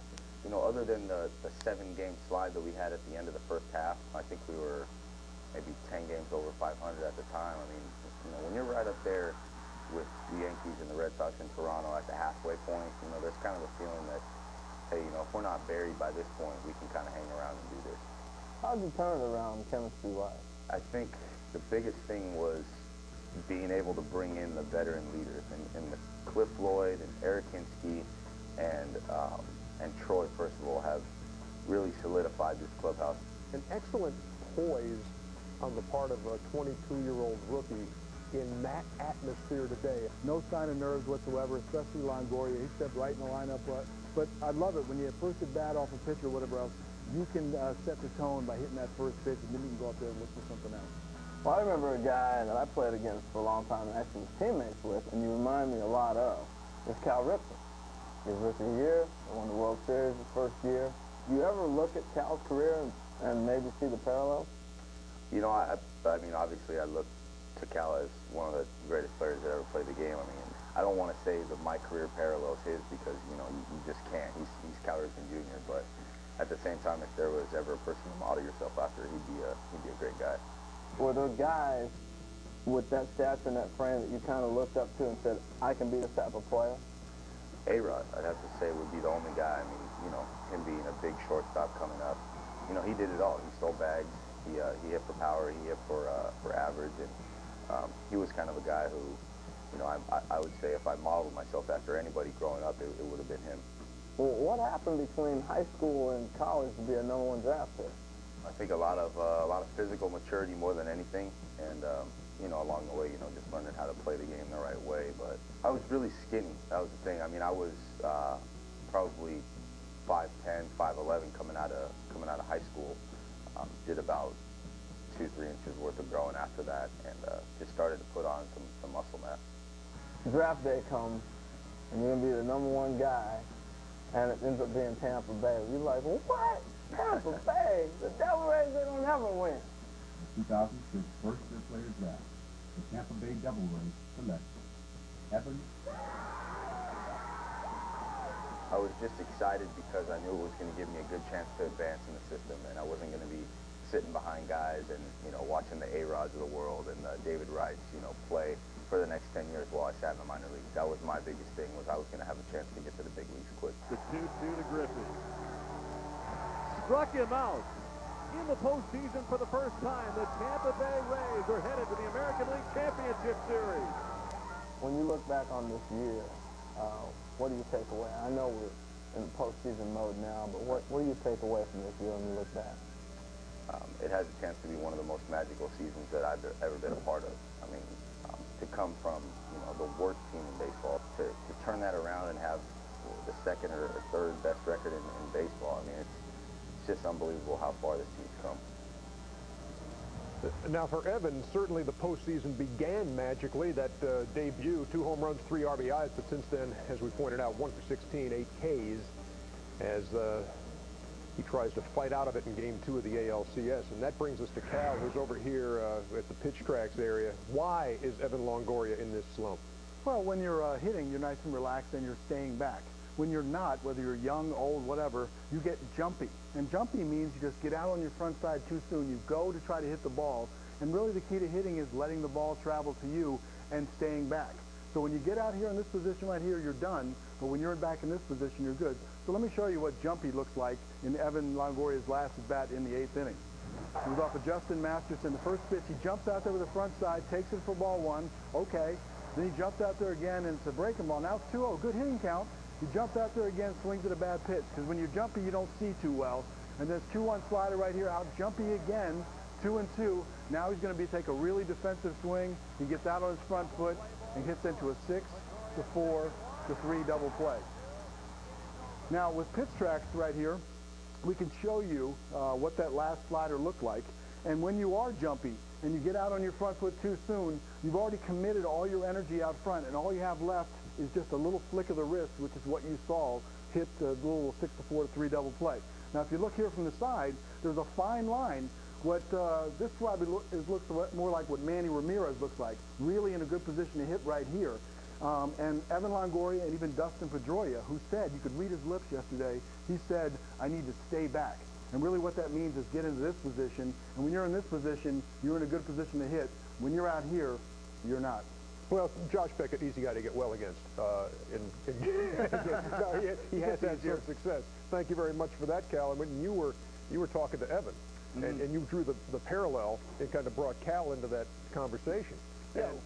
And there's good reason to do that. Well, the reason was, physically, you know, Evan's a big kid. When I first met Cal's 6'4". You know, you don't realize a guy's that big playing shortstop. Evan's a big kid. He's 6'4", 6'3" in that area, but he's got big hands. And then you get him in the stance, standing upright, very similar to Cal. And you know, see how he stays behind the baseball there.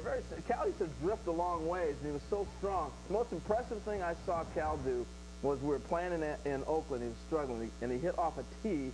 Frank Robinson and Brooks Robinson show up to work with him. I had Greg Buick, you know, here he comes. But anyway, that's another story. But he's hitting off the tee in Oakland. He's hitting balls in the upper deck, in the outfield, in the seats, off the tee from home plate. So my question to you is, you remember that, don't you? Sure, absolutely. My question to you is, how does a guy get out of the problem that Evan's having right now with drifting? I was a jumpy hitter. When I tried too hard, I went out there too soon, and I'm in a bad position to hit. The tee was a way to restore that, because the tee sits right here and waits for you. You take your energy back. You practice taking your energy back and staying back, and that gives you a chance to be behind the ball. But you have to talk yourself down in those pressure moments and say, look, I have to control myself, let the ball come to me. That's the only way I can hit. If you're on the mound today and you're talking to Jason Varitek and you're going up and down the Tampa Bay order, when you get to Evan Longoria's name, what are you saying? Well, I mean, it's easy to say don't throw him a strike, but that wasn't me. I didn't pitch like that. You know, getting back to that at bat, anybody's going to, if you're going to be jumpy at the least bit, and Justin Masterson, this kid's nasty. He's throwing nasty sinkers, nasty sliders. It's a tough time to be, you know, jumpy when Masterson's on the mound. You better adjust. When we come back, it's a day off in the NLCS. We'll look ahead to Game 3 between the Phillies and the Dodgers when we come back.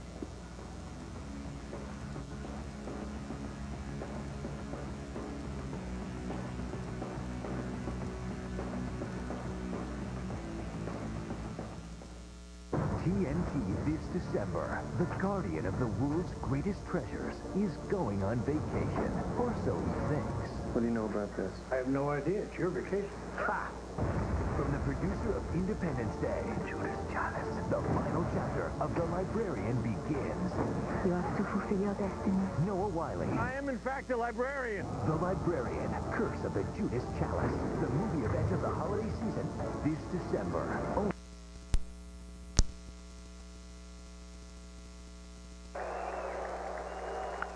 Ground ball toward third. Oh, what a pickup. Longoria. Low throw, bad throw. It's in the seats.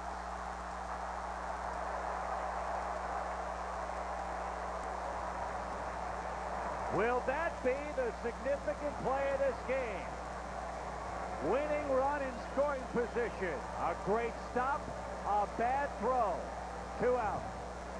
He makes a tremendous backhand grab right in the pocket, has plenty of time, but the throw is short of the mark and over the glove of Carlos Pena. Pena's as good as anybody in the league at digging balls out of the dirt, but he can't dig this one out. No, that's an in-between hop, and it almost looked like there was relief on Longoria's face as soon as he made the pickup, relaxed just a little bit. That took the throw wide. That's his third error in this series. And that'll be an infield hit and E5.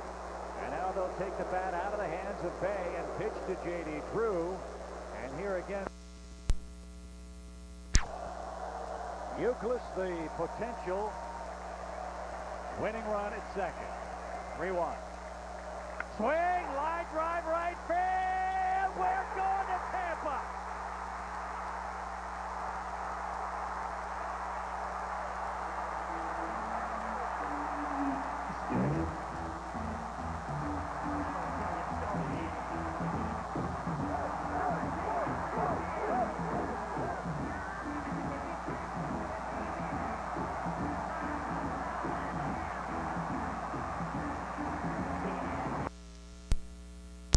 Inning single over the head of Gabe Gross. J.P. Howell, lefty on lefty. Roll of the dice by Joe Madden, the intentional walk to set up the lefty-lefty matchup, and J.D. Drew spoils it. Fly back, it doesn't matter what situation that we're going.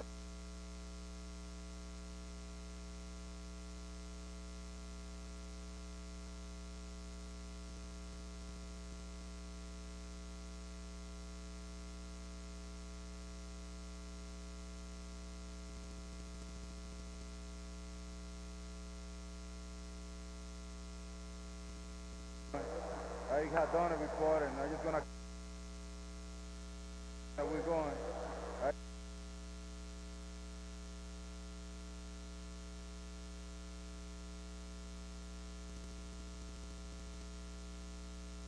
We're going.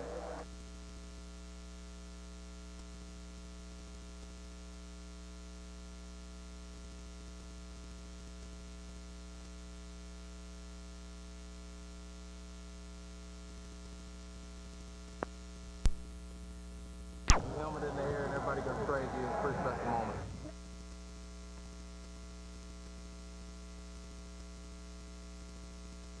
What a great team. What a great team effort this was all around by the Rays tonight. What was your favorite walk-off moment? I would have to say the one against the Yankees, Gabe Gross off of Mariano Rivera.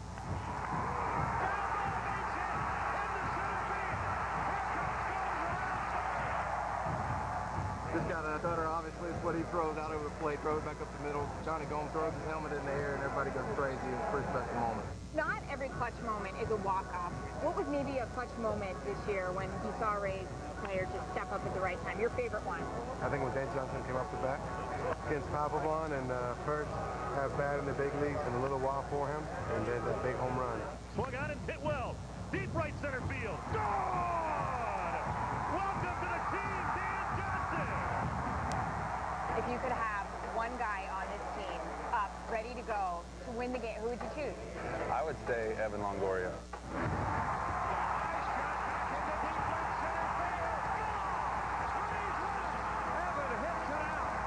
You can never miss. You can pick whoever you want in this team, and everyone has done something to win a ball game for us.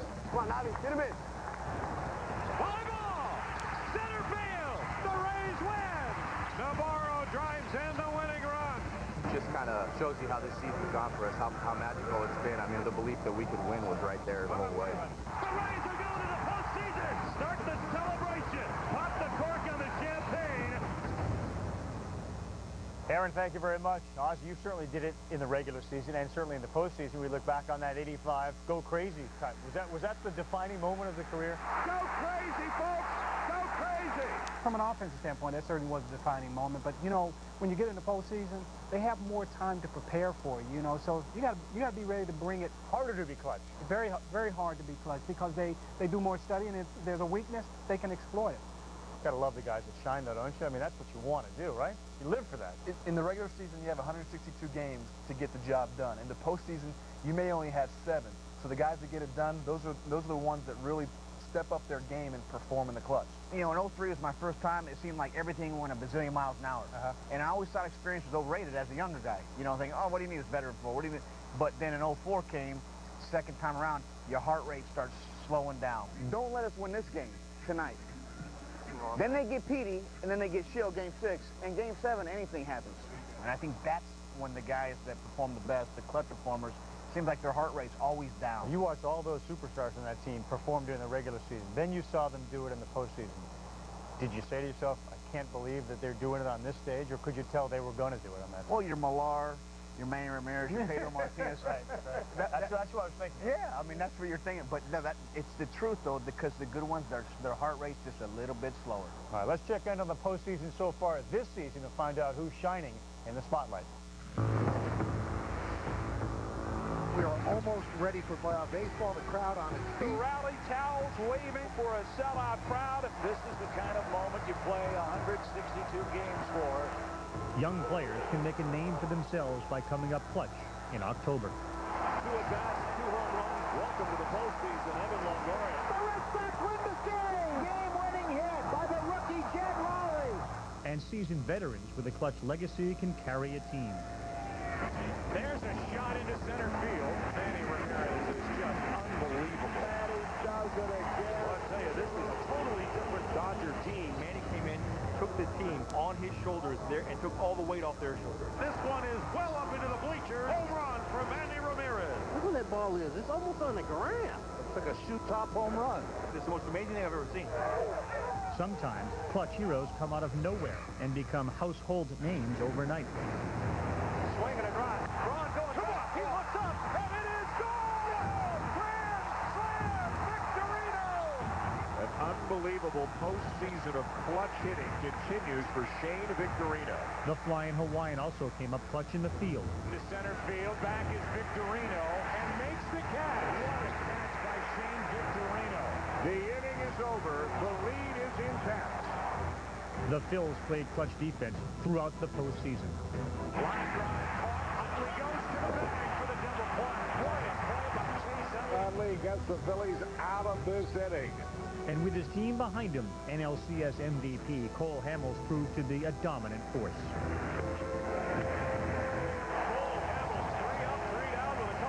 He has become a proven ace and a big game performer for the Phillies. Cole Hamels is awesome. Hamels has been as good as any pitcher in baseball. With the possible exception of teammate Brad Lidge, perfect in save opportunities during the season, perfect in the postseason. Swing and a miss. He struck him out, and the ball game is over. He's been worth every penny and every player they gave to get him.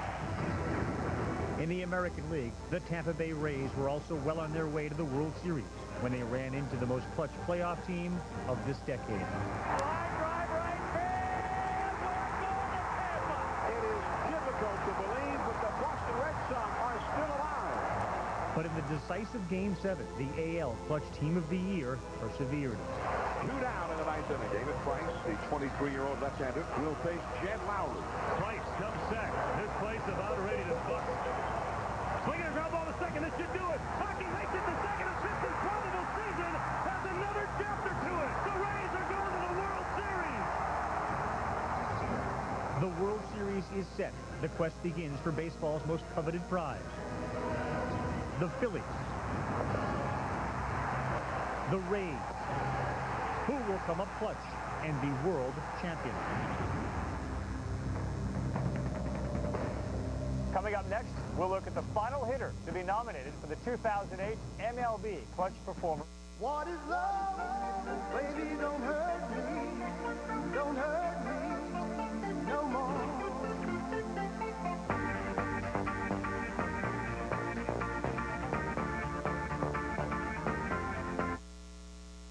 I'm a doctor. Did anyone stay? Stay smart. Stay at a Holiday Inn Express. That ball hit well to deep left center field. Back goes Ray Johnson. Superman saves the day. Ball and a diving stop. Game-saving catch. Petro reaches up and he makes the catch. He comes through the clutch. And this has got Gold Glove written all over it. Beltran going back at the wall, leaps and he made the catch. What a clutch play. Welcome back to the 2008 MLB Clutch Performer of the Year Award Show, and it's presented by Pepsi. We got Ozzie Smith, Mark Teixeira, Kevin Millar. There's so much improvisation. On a ground ball, Alisea to second for one, the double play! What a double play by Ozzie Smith! Oh, mercy! Not to mention being able to get the pitcher out of trouble. The condor over here. I mean, rather hit a home run or make a... You know it was my dad's chair. The Clutch Performer of the Year. With the departure of Johan Santana and Torrey Hunter, few thought Minnesota would contend for the playoffs, but they almost won their division, thanks in great part to their clutch cleanup hitter, Justin Morneau. It seems like every time there's a man on second and we need a big hit, he hits a double. Again, Justin Morneau has come through with a game-tying double. Or every time there's a man on first and we need a big hit, he hits a home run. Two-run homer for Justin Morneau. And it's time and time again, so you tend to take it for granted. He's already had an MVP year. He's working on another one. He's a big left-handed bat that has established himself. He hit that ball into the middle of next week. Maybe because he's in Minnesota, maybe doesn't get the national exposure he should. But I think with players and coaches and GM, they understand what kind of player he is. Justin did catch the eyes of the nation when he won the 2008 Home Run Derby. But it's not just home run power that makes this Canadian so clutch. He's a big, strong guy that can hit a lot of home runs if he wants to, but a lot of times you see him take that single the other way and drive in a run. There's a base hit left field. Castina's going to score. Morneau drives him in. He's a clutch hitter, just as tough out as there is that I've played against in the last few years. This year, teams have tried to pitch around him a lot more, that he's learned to use the whole field, and, you know, that's produced a lot of runs. Morneau drives it to deep right center. All around third. He'll come home. RBI number 129. He's gotten kind of knocked this year about not having the power, not having the 30 home runs as he did the previous 2 years, and people do tend to overlook the 47 doubles. A new Twins record in doubles in Justin Morneau. For me, it's keeping it as simple as possible. You know, if it means they're throwing everything away, hitting the ball the other way, and it's whatever the situation needs, and try not to do anything more than what it needs.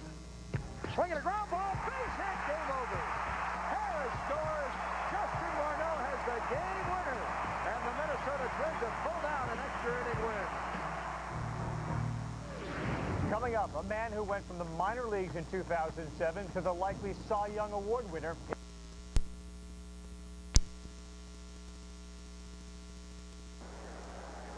Very comfortable out there in center field now and done a fantastic job for the Rays all season. Wise down 0-2. As he takes strike 3, Sonnenstein picks up his 4th K, and there's 2 down in the 5th.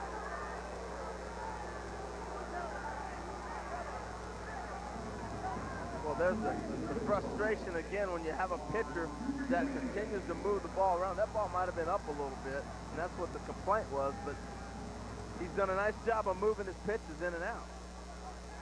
Was saying something to Jeff Kellogg. It did appear that Navarro...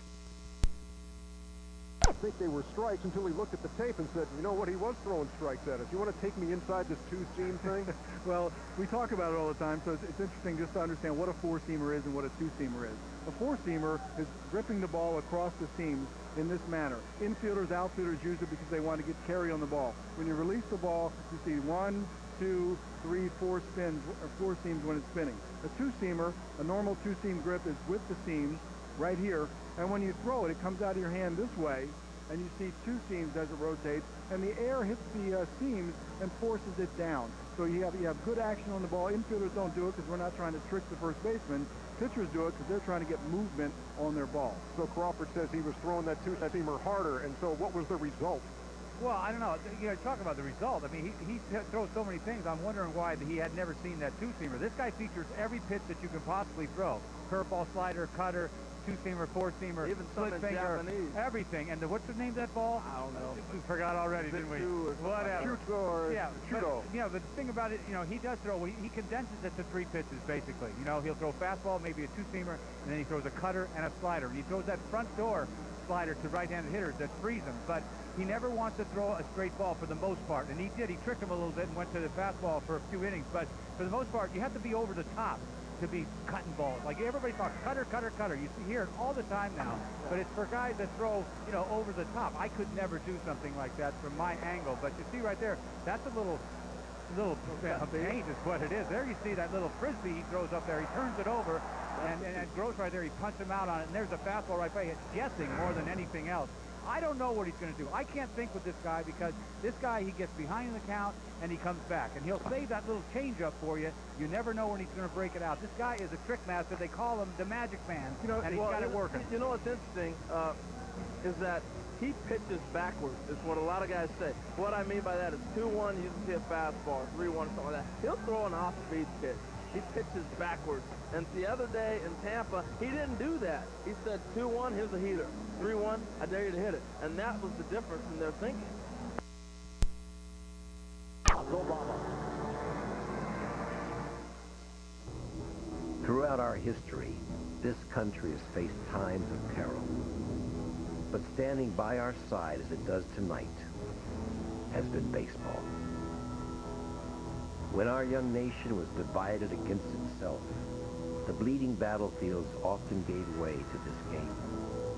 It received its baptism in the bloody days of our nation's direst danger, when soldiers, north and south, were striving to forget their foes. Albert Spalding. When depression struck down the roaring 20s, Americans faced a frigidly bleak and uncertain future. Next to religion, baseball has furnished a greater impact on American life than any other institution. President Hoover. December 7, 1941, a date which will live in infamy. A month after speaking these words, with our country on the threshold of a war unlike anything mankind had seen, it was a simple letter which underlined the basic need for something normal. I honestly feel that it would be best for the country to keep baseball going. President Roosevelt's green light letter. 16 years before he marched on Washington with Dr. King, he was a baseball player who showed the nation the definition of courage. He was a freedom rider before freedom rides. Dr. Martin Luther King on Jackie Robinson. After a shocking attack shook this country to its core, we were afraid. But for many, one pitch on a baseball field showed us that our fears, although vivid and real, would pass. Baseball will never heal or solve our problems. When the last out is made, they still remain. But for 9 innings, no matter the troubles we face, we can be reminded of all that we as a nation have been through, all that is good and all that can be. I think that both baseball and the country will endure. John F. Kennedy.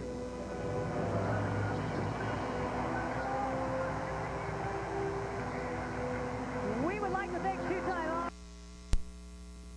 historical trend, right? Well, clearly the numbers showed you, right? Give me a break. Get out of here. This is the worst to first turnaround. The Sun has literally done it. Look at the average record of the last 10 years. Finished 9 out of 10 seasons last place. Kevin, this didn't just happen overnight. Well, you know what? It started in spring training with Joe Madden and his ball club. Joe Madden talked about accountability, playing hard, and winning in spring training for a team that's always, for the most part, in last place is important. And this time, this is what happened right here. Elliot Johnson, a kid trying to make the ball club, a triple A second baseman, knocks over the Yankee young catcher to play double A and broke his arm.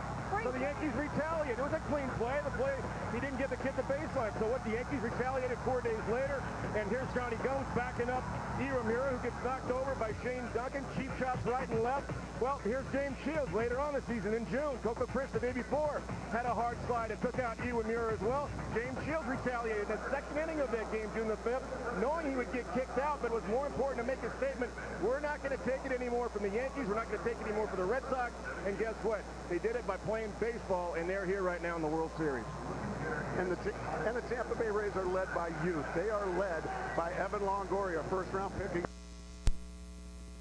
And B.J. Upton. These guys have been unbelievable guys in the postseason.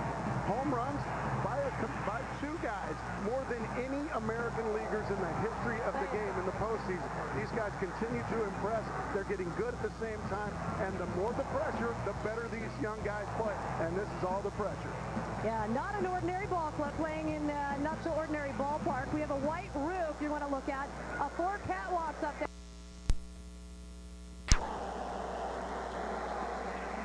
Check swing on a ball in the dirt. They appeal no swing, and it's 2-2. The slider down, and Utley held up.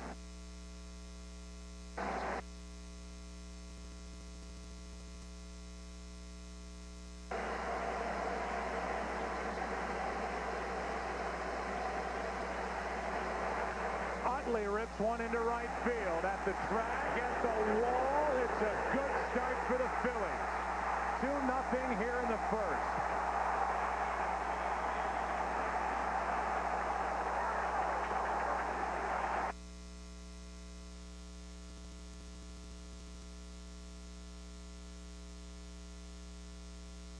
Falling by